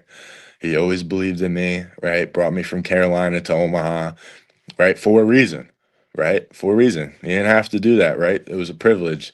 So, and that's a guy that, never gave up on me either, right? So these are guys that always motivated me, influenced me, and taught me. So those four were my greatest influences to the sport for sure. Who is Tina Quinn Ross? Is that your mother? That's my mom. Awesome. That's my number one fan right there. I love that. Yeah, I love my mom. She's awesome. Well, thank you so much for tuning in, Mr. Ross, and then also Mr. Ross. Love you, bro. Make me proud every day. Is that your father? Yes, sir. Awesome. Love you. Love it that you guys are tuning in and to support your son. That's awesome. Honestly, that's the best part about this show is that we always find out, how big of a support system these players have, because it takes a lot in indoor football. It's not an easy pursuit. These guys aren't making millions by any stretch. So family goes a long way. You talked a moment ago about your position switch to tight end. What position did you play before? What in college or? Yeah. In college, I was a tight end, fullback, running back. Right. Nothing's really changed. I mean, it's just like, I like I said, I'm always that missing piece to the puzzle that a team needs. Right. I'm an effort player. Right. You're gonna get effort out of me. Right. If it's Monday practice all the way to Friday practice, it's I'm always looking to get better. So, you find a way to get on the field, right? So in college, it was nothing different. Like if I had to block all game, I blocked all game. If I got to run the ball all game, I got to run the ball all game. So it was like a flex position. So I really learned how to block in college. I learned how to run the ball at a high level in college. Catching. So basically the same thing that I was doing in the NFL. Makes perfect sense. Mhm. How do you go about preparing for that? I mean, obviously, there's only so much time in practice. How do you get reps at each position? When guys either get tired, when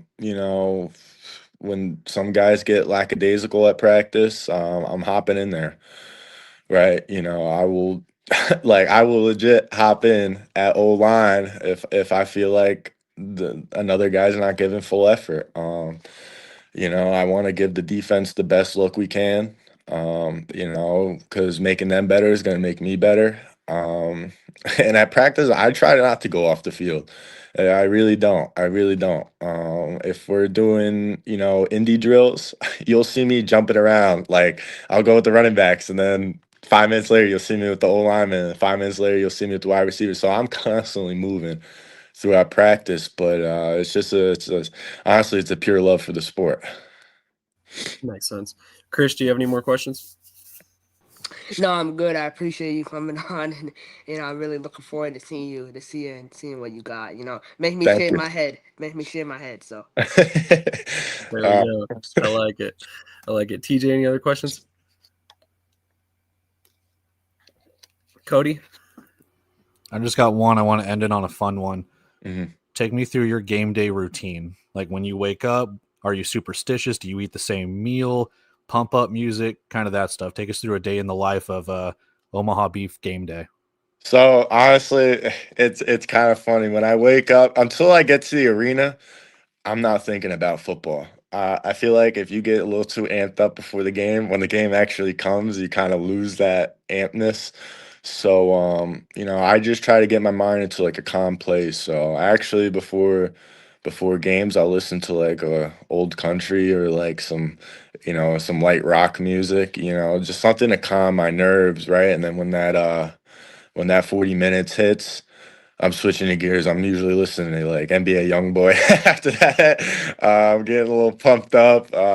You know, I just try to, for meals, I stay light. I'll just have some fruit or something, whatever the team has out.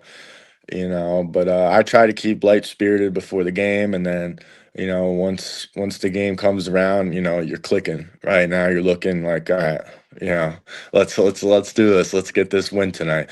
So that's really it. I try to stay as calm as possible. I feel like I play with a high level emotion, so I got to keep my emotion down before the game comes, or I kind of crash out. So.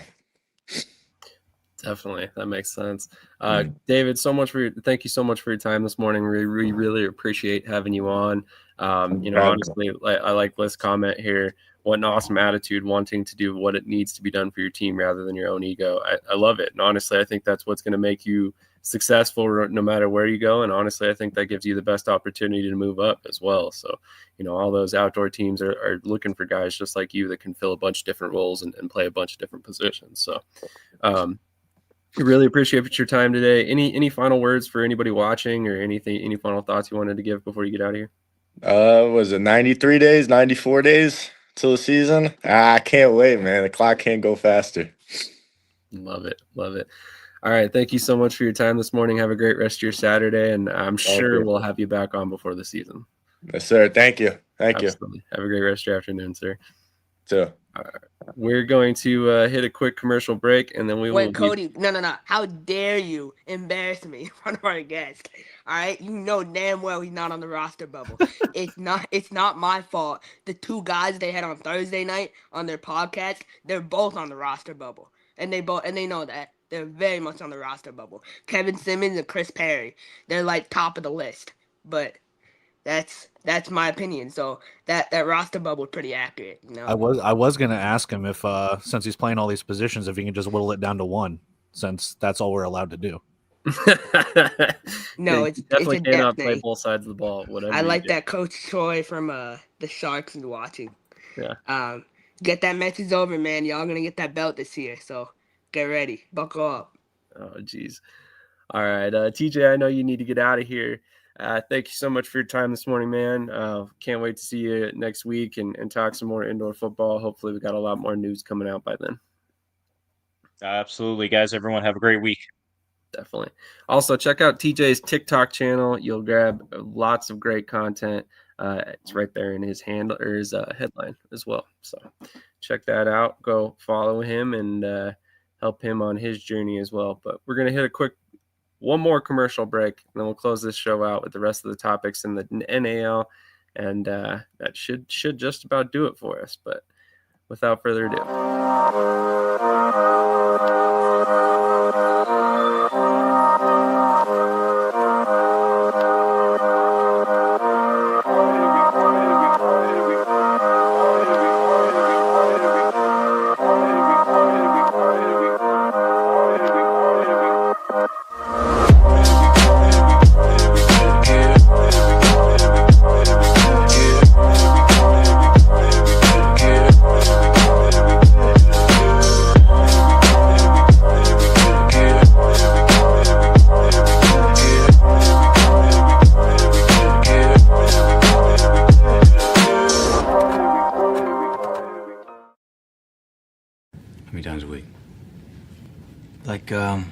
Three, four times, maybe. I'm gonna pump those numbers up. Those are rookie numbers in this racket. All right, let's close this out strong. There's a bunch of topics left to talk about in the NAL, including Kansas State University defensive tackle Jalen Pickle has come out of retirement to join the Southwest Kansas Storm. He previously retired in college due to medical issues, and now he will return with the Storm. Cody, I know you're down in that KC area. What are your thoughts on this? I mean, not really too much of a thought, but any signing at this point is a good signing. Anything to fill out the training camp rosters. We'll see if he can make the spot. But to come back from medically retiring to be able to get that clean bill of health is always a plus. I mean, for not just any athlete, but for any person. So kudos to him for wanting to continue his journey. And I mean, I look forward to, if he makes the roster, to seeing how well he can contribute and if he can ball out. I mean, that'll be a nice redemption story, everything considered. Yeah, I'm excited to see how he can perform.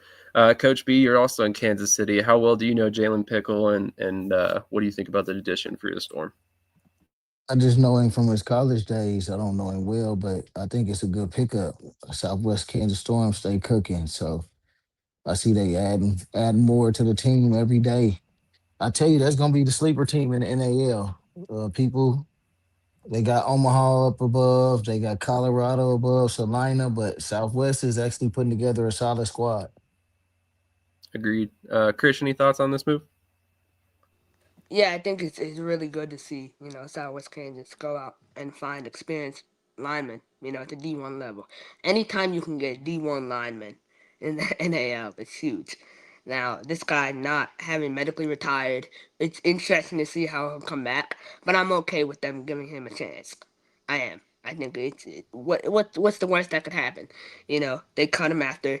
I mean, you had Montel Cozart, right? Like he had he had a blood clot in his throwing arm, but you still gave him a chance. So you know what I mean. So it's like they're willing to give people chances, and I give Coach Thomas a lot of credit. That roster looking nice. I won't even lie. They're not a nice team. Agreed. And that's actually not the only player that's come out of retirement or come off, I guess, the couch to join the Storm this offseason. So a couple different players have been out of the game for at least a year and decided to rejoin the Storm for 2026. A couple local players signed by the Spartans. Wide receiver Eli Gilbert, previously with Western University, and then kicker Scott Roche.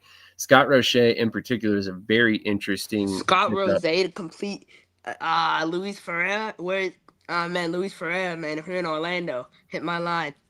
Let's make something work. He's a good kicker for sure, and I'm surprised he's not back. But little interesting note here. Scott Roche graduated from Wheaton College. Isn't that where Jason Whitaker went, if I remember correctly? But he also has not, to my knowledge, has not played since 2011. So that's a very interesting situation there at kicker for Colorado. Love to see the local flavor on the team, so hopefully both of those guys can make an impact. Also, the Punishers signed defensive lineman Keontae Chavis and defensive back Centel Williams. Coach, do you have any thoughts on that? Man, Keontae is a ball player at defensive line, so that's a great pickup. And I see they still adding to the DB room, so you can't count them out either, man. The Punishers is looking solid. Agreed. Cody, any thoughts on either of those moves or any of those moves? Those names sound really familiar. If they played indoor football league football, I'm blanking on who they played for, but those names sound really familiar. Centel, was with Green Bay, and I believe Keontae was with San Antonio at one point. Okay. Yeah, I would say those names sounded really familiar, like it was hitting a bell in my head. So those are good pickups. I mean, again, trying to not be biased and be like, hey, the indoor football league, best one of the bunch. But, if they're playing at that level, I mean, anywhere you go, if you can prove your talent, it's going to be good. So depending on how well they play, again, you're moving around, moving and shaking and doing all that stuff, depending on arena versus indoor. If you can prove your ability in both realms, boy, howdy, are you just a Swiss Army knife, depending on whatever league you want to go to. So kudos to them for signing. And if they can prove themselves in the indoor game, along with the arena game and stuff, they're just even more talented. Agreed. And Cody, Go ahead. Deontay played with Sioux Falls Storm, so he was out there Oh, with. that far back. Yeah, he played with them, and he was dominating the IFL back then. God, yeah. Okay, I knew that name sounded familiar. He was also with Tulsa in 2023 for a little bit. It looks like. God, that feels like so long ago. It was just a couple years, but my God, yeah. Okay, cool. Oh, wait a minute. He was also a member of the Omaha Beef. Weird. We just can't manage to stop talking about them, apparently, even when I'm not directly trying to. Also, Punishers announced their preseason game versus the Austin Falcons. And this is kind of the last topic I've got for today. What do you guys think about the fact that they're already promoting their February preseason game in end of November? Coach, you're Smart shaking your move. Smart move. That's how you gonna pack the house out and get your ticket sales up, get the community out to see your product in person.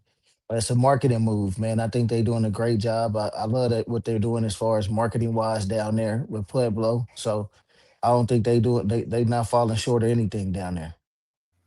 I completely agree. Honestly, I'm so encouraged by the way the Punishers have rolled out this team for 2026 that I'm impressed.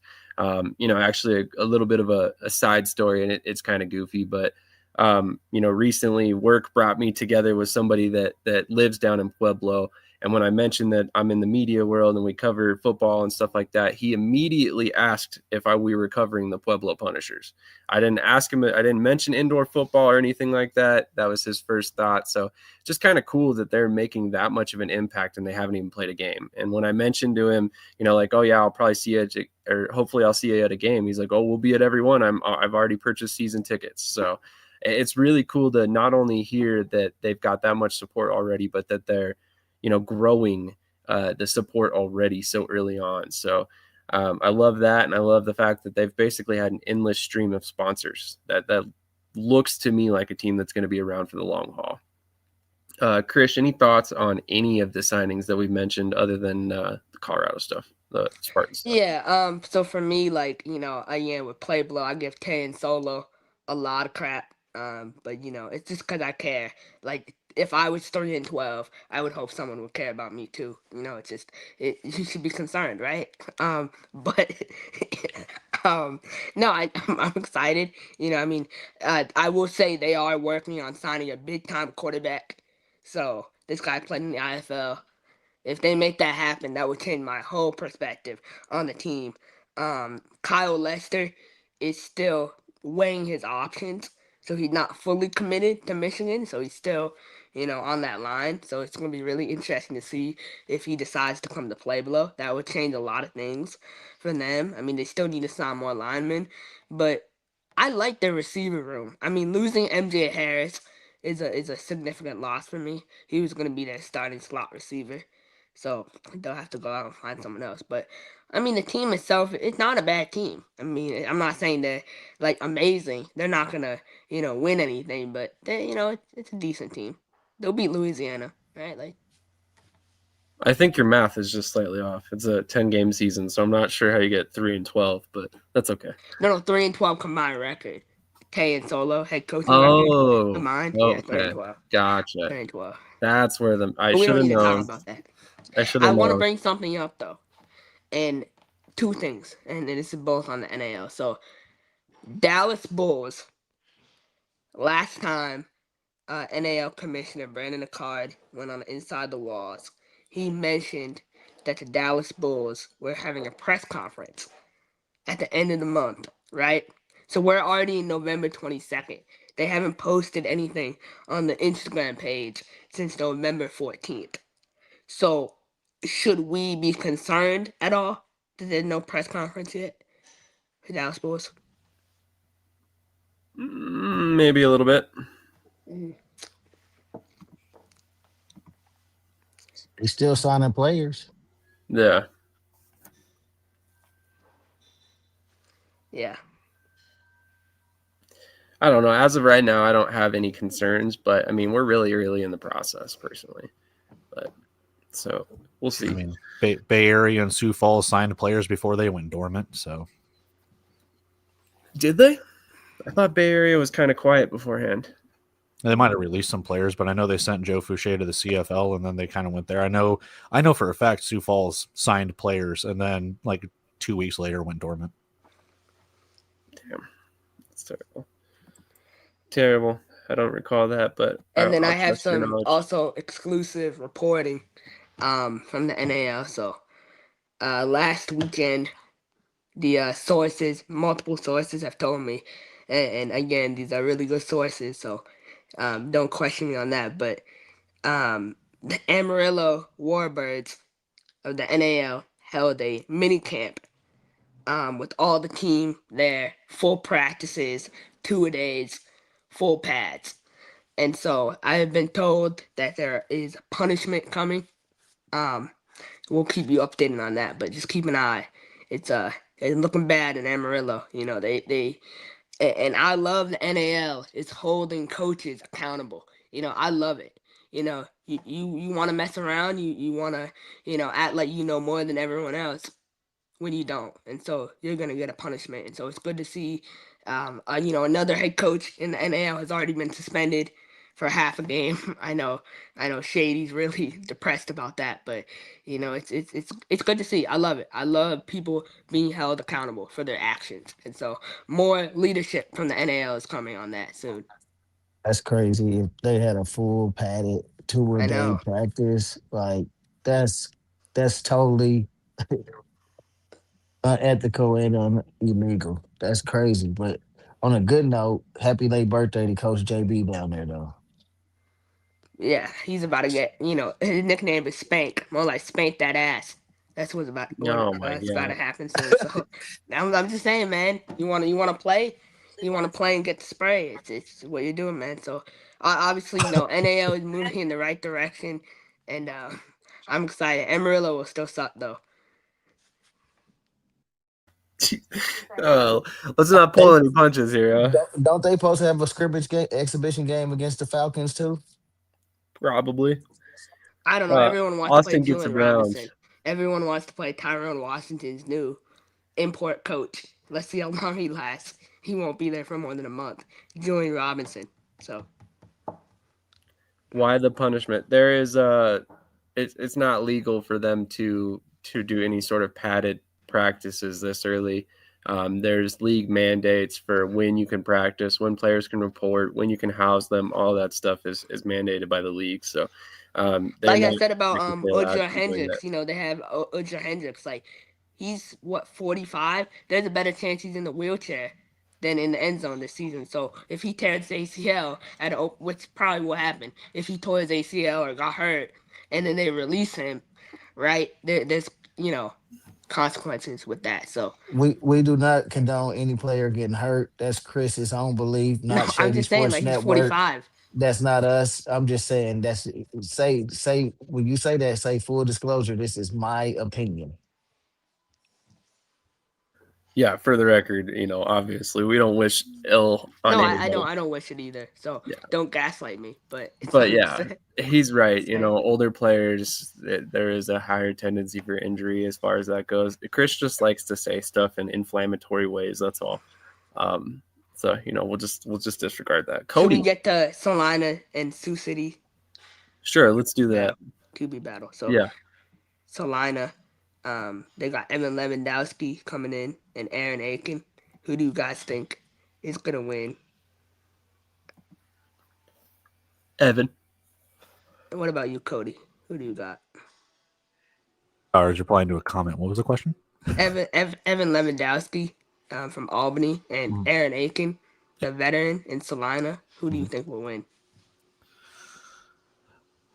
I would probably say Evan. What about you, Coach B? I'm going with the same. I like Evan too. I think Evan is at this point a better passer. I think he's throwing the middle of the field better, and I think he's mobile and he can move the pocket. I like Evan Lewandowski in that AL. I think he's gonna rock it with his offensive line. They got some good linemen down there. They got Zion Bird. Zion Bird is the real deal, and then they got Tracy Burks, obviously. So, and they got some good receivers too. So I'm excited. I like Salina. They got a nice team. And then Sioux City, multiple sources have informed me that Verlon Reed is coming back to Sioux City. Coach B, I know you love Verlon Reed. You talk about Verlon Reed like it's 2010. So, what do you think about that move? Who is his competition? Ed Crouch from the Wolfpack. But I like Ed Crouch too, man. I like Ed. So if I had to take Verlin, I ain't gonna lie, I would go with Ed over Verlin.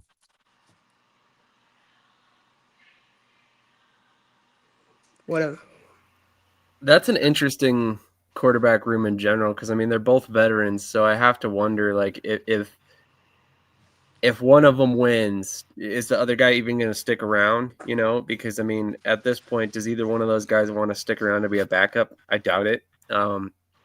If I had to go with my gut feeling, I think they'll probably trot out Verlon Reed as the day one starter, and then there's a chance that we might see, Crouch somewhere throughout the season. But Crouch's options, I think, are running slim at this point. I don't think there's a ton of teams out there begging for his services, and I think you could say the same about Reed. So I think this is a unique scenario where they have two guys that, they may not want to be backups, but they might kind of be forced into that situation. So it'll be interesting to see exactly how this all plays out.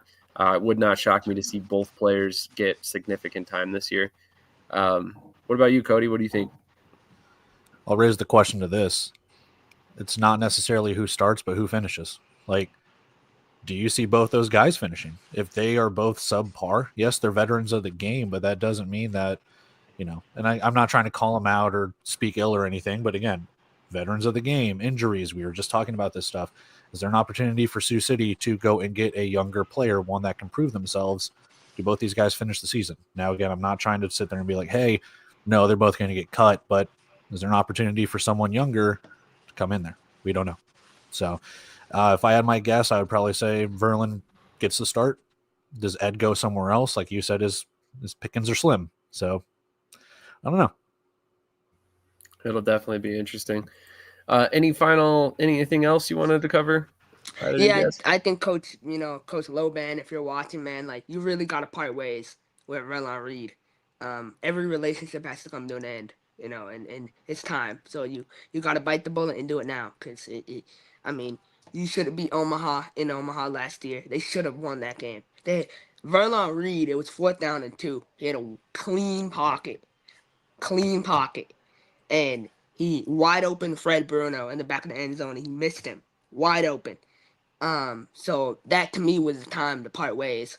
And I know Verlon was hurt, but Verlon his end zone efficiency last year wasn't there. And you need to be able to score in the end zone. So I think Ed Crouch will start for Sioux City. Ed Crouch is a multi-time champion. He's won multiple championships. He's a really good quarterback, in my opinion, in the NAL. So give me Ed Crouch to start, and I think Verlon should go to another team. I think there's other teams he could start for. So maybe Pueblo, if they don't get this quarterback I'm talking about, maybe they go after him or someone else. So That's all right, yeah. Reggie. Representing this morning. Got another shirt that's in the wash that I typically wear. It's a long sleeve standard for the standard is the standard, but we were very lucky. Shout out to Ricky, Goat Sports Media. They kind of helped us all get some free gear. So just one more obligatory shout out here for the beef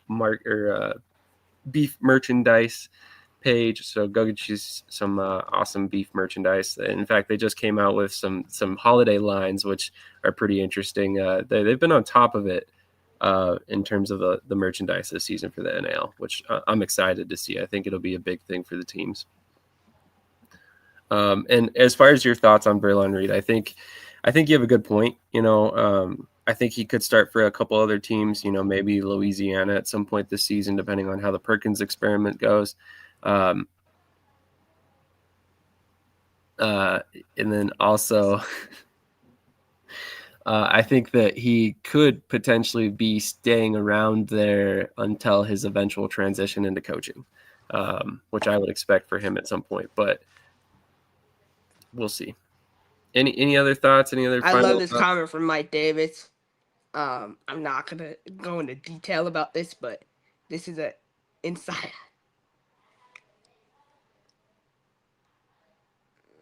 this is an inside joke, but we're not gonna go into that. Look, hey man, Orlando will be solid, man. We're gonna find a good quarterback.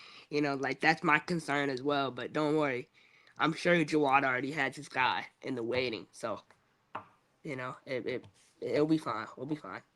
But no, So one more thing about the International Arena League, I saw a comment on that.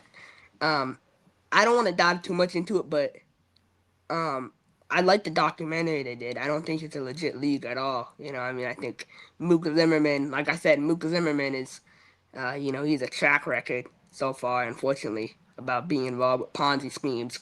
First, it's the ENTLFA. Now it's this. I'm not saying he's purposely involved, but To be fair, he was with the ENTLFA for like 2 seconds. He was nah, he was announced and then promoting it though. immediately But left. it's not his fault. I'm just saying it's. Yeah. All right, so no, now you want to say this now? We're gonna get into it. So Coach Davis is extremely critical of our quarterback that we had last year, Kenji Bahar, and I'm not gonna lie, I feel the same way in some ways. I watched a lot of film this week. I mean, Cody has been so critical of Kenji.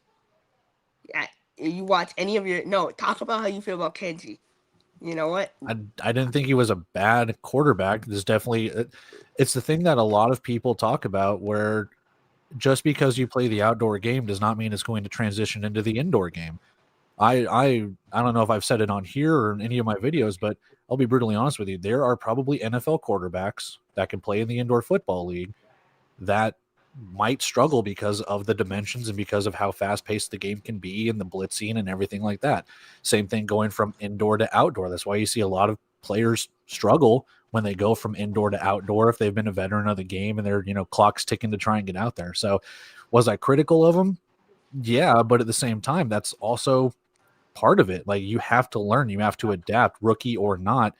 It's a tough, yeah, they don't get paid millions in the indoor football league. They probably should, putting their damn bodies on the line and going over walls and doing stuff like that, man. Like, it is a brutal sport compared to the 4 seconds of running and then you get to stand for 40 seconds in the NFL or do whatever. It's like indoor football league, the arena league, all of that stuff. Like, it's brutal, man. So he just didn't transition.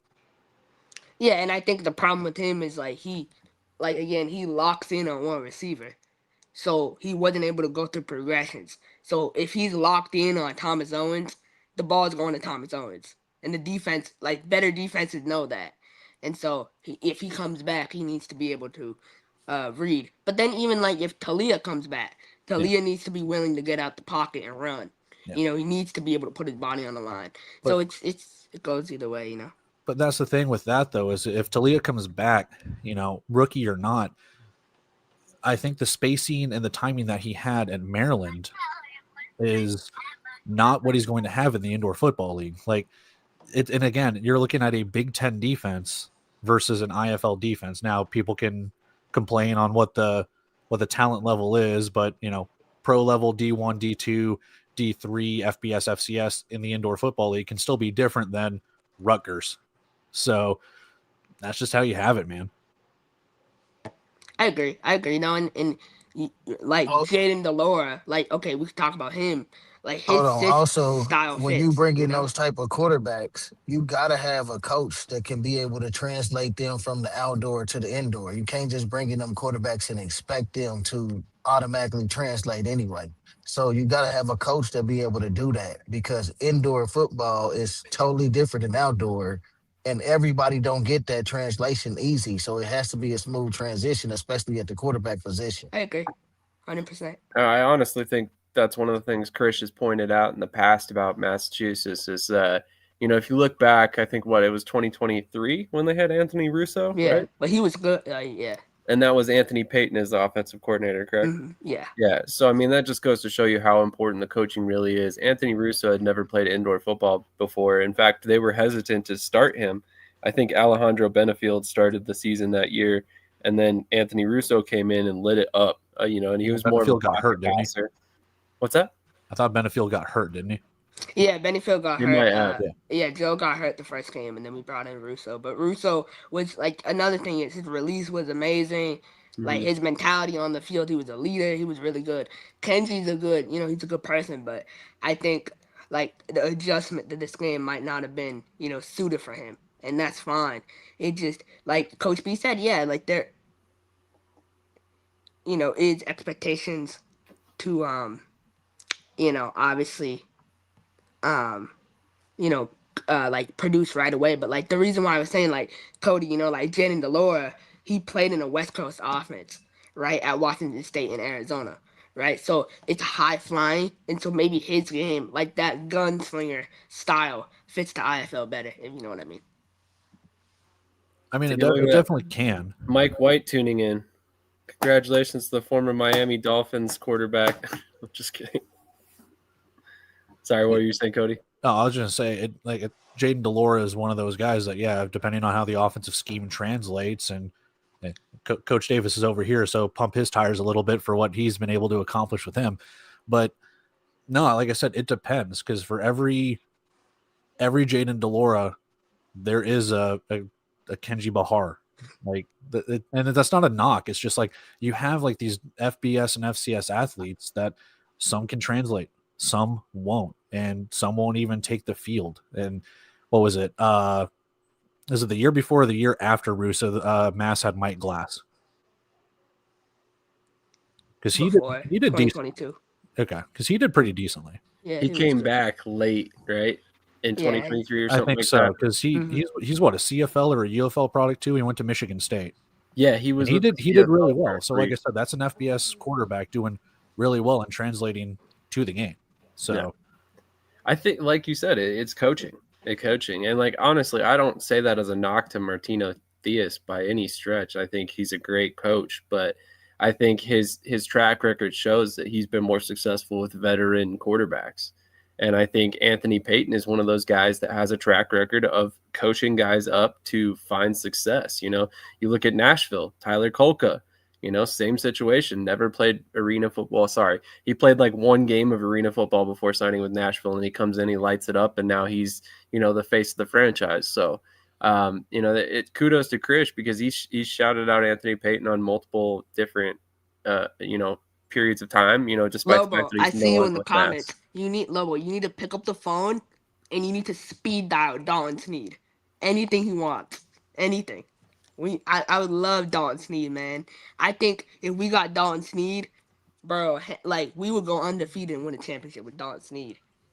I think it comes down to what the offensive scheme too is. For a while, Massachusetts was running, whether it was Jimmy Robinson and then what they did last year with Puka Williams, like they were a running team.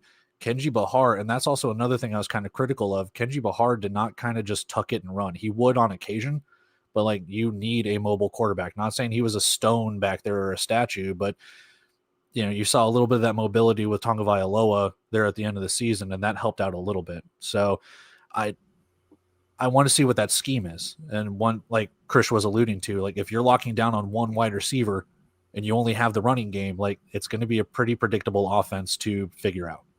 So, I love this comment. Shoot, I would love Dalton Sneed. Well, obviously there's a connection there with Keefe, so maybe you never know. And Lobo, and I mean Lobo won a championship with Bay Area, so that's true. I forgot about that. Yeah, so said it, boys. The UFL hyped their new store for months, and when it was released the other day, it was the same as before. I wanted to take a moment, and this is something actually Adrian and I have talked off camera about. When Orlando announced they had their merchandise already ready with the new logo ready to go, ready to be sold immediately. This is a note that every new team, every team that relocates, anybody, if you're involved with a team and you're about to announce anything, make sure you have merchandise set up beforehand. You will get an initial buzz of sales. It's common sense. And honestly, Orlando doing that was super intelligent. And I talked to him off camera. It was very intentional. They're very smart. They understand media marketing down there. So honestly, I think I think the Pirates are in really good hands. You know, if they continue to let Adrian kind of run the show there marketing wise, I think they're going to find a lot more success down in Orlando than they had in previous seasons in Massachusetts. The guy, He's great. He's a dog. Honestly, he puts so much work in. And another thing is like, when we did the interviews, like when I did the interviews with the guys, it was great because it's always good to talk to your brothers and stuff. But I think he's really good. He's really organized, and I think that's what the organization needs. You know, Go. That's awesome, man. I love that Go Sports is involved. Every IFL team needs to call up Go Sports. That site is so legit. The people that run that, I'm serious. Like I've shopped there. The jerseys too. Like if you look at art, and I'm sorry, Coach Davis. I know Coach Davis can come after me, but you know what? We already started today. Coach Davis, if you go to Vegas's website, you know how much an authentic jersey is? $225. But guess what? You can get a Naquan Murray, and I know it's a replica, but no one can tell the difference for $90. So our jersey prices are affordable, and I think it's great, So I'm gonna get a jersey because why wouldn't you? I mean, $100 for a jersey is pretty solid. Yeah. I also don't ever really understand the why game worn jerseys are really that hyped up, but that's just me. I'm not a big.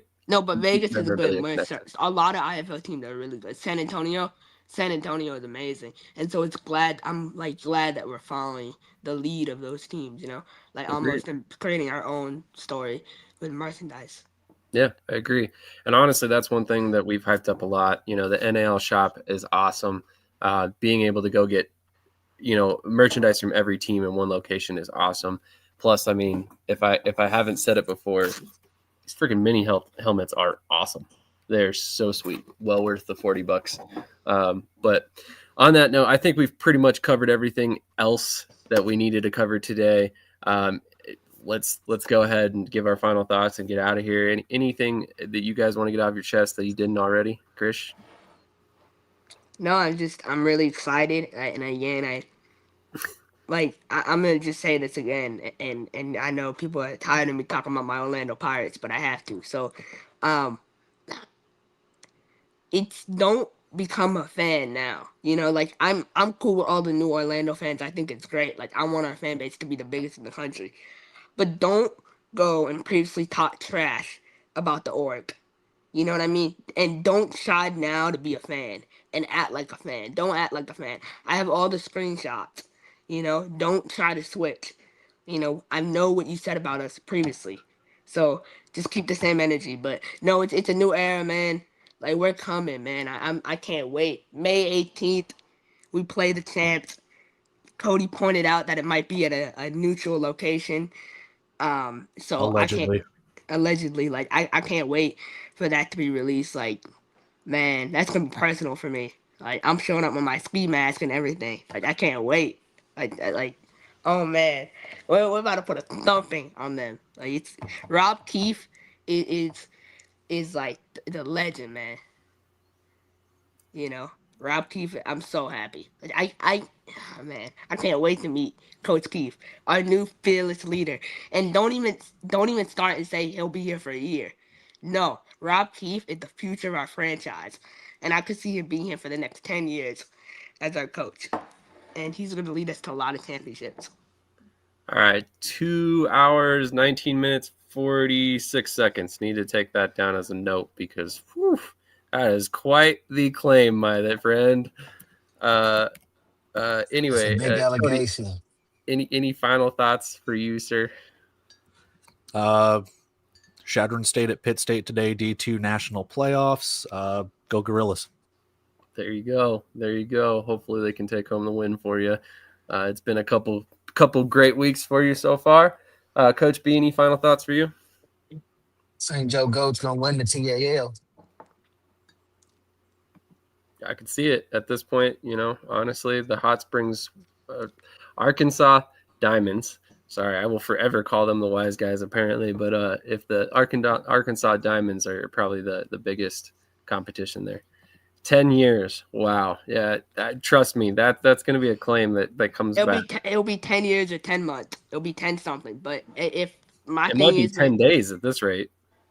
Man, all we need is a championship, man. We just need coaches to coach and get us in. Like whoever our OC is, If he make it just past 2 please. years, I'm surprised. If he make it past 3 years, I'm surprised. I don't know, man. Like 10 years. That might have been a hot take, but yeah, He's already walking it back. no. But I'm just excited. But no, I think it's good. I see the 7-win season. Nah, man. Like, Yeah, 6 wins is better. that's fair. That's fair. Chris, you're funny, man. hot. You're Tulane so locked in funny. number 12 to Pies. Okay, awesome. Well, on that note, guys, let's wrap this one up. It's been 2.5 hours. Hopefully you guys enjoyed yourselves. Lots of comments today. Really appreciate everybody who tuned in and commented. Make sure if you haven't done so already, hit that like button wherever you're following along. It's huge. It tells whatever platform you're watching to share this out with other people, and hopefully we get a lot more new viewers because of it. So definitely make sure you do that. Also, check out the Shady Sports Network merchandise on brandingblanks.com. We have our own section. You go there, you can get everything that we have available.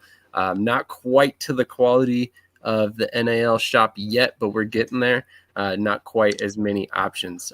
Also, make sure you jump over right now, or not right now, sorry, in an hour, to tune in to Mile High Bandwagon at 9:30 a.m. Mountain Time, 11:30 a.m. Eastern Time.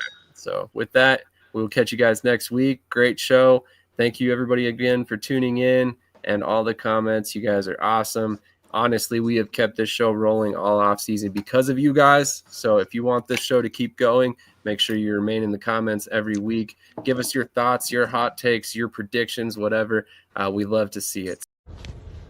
Yo, what's good? Cedric the bus driver here. I don't know about you guys, but I know what I will be doing every Tuesday, Saturday, and Sunday. And Thursday nights too. I'll be over at Shady Sports Network, so catch up with me. Holla at your boy.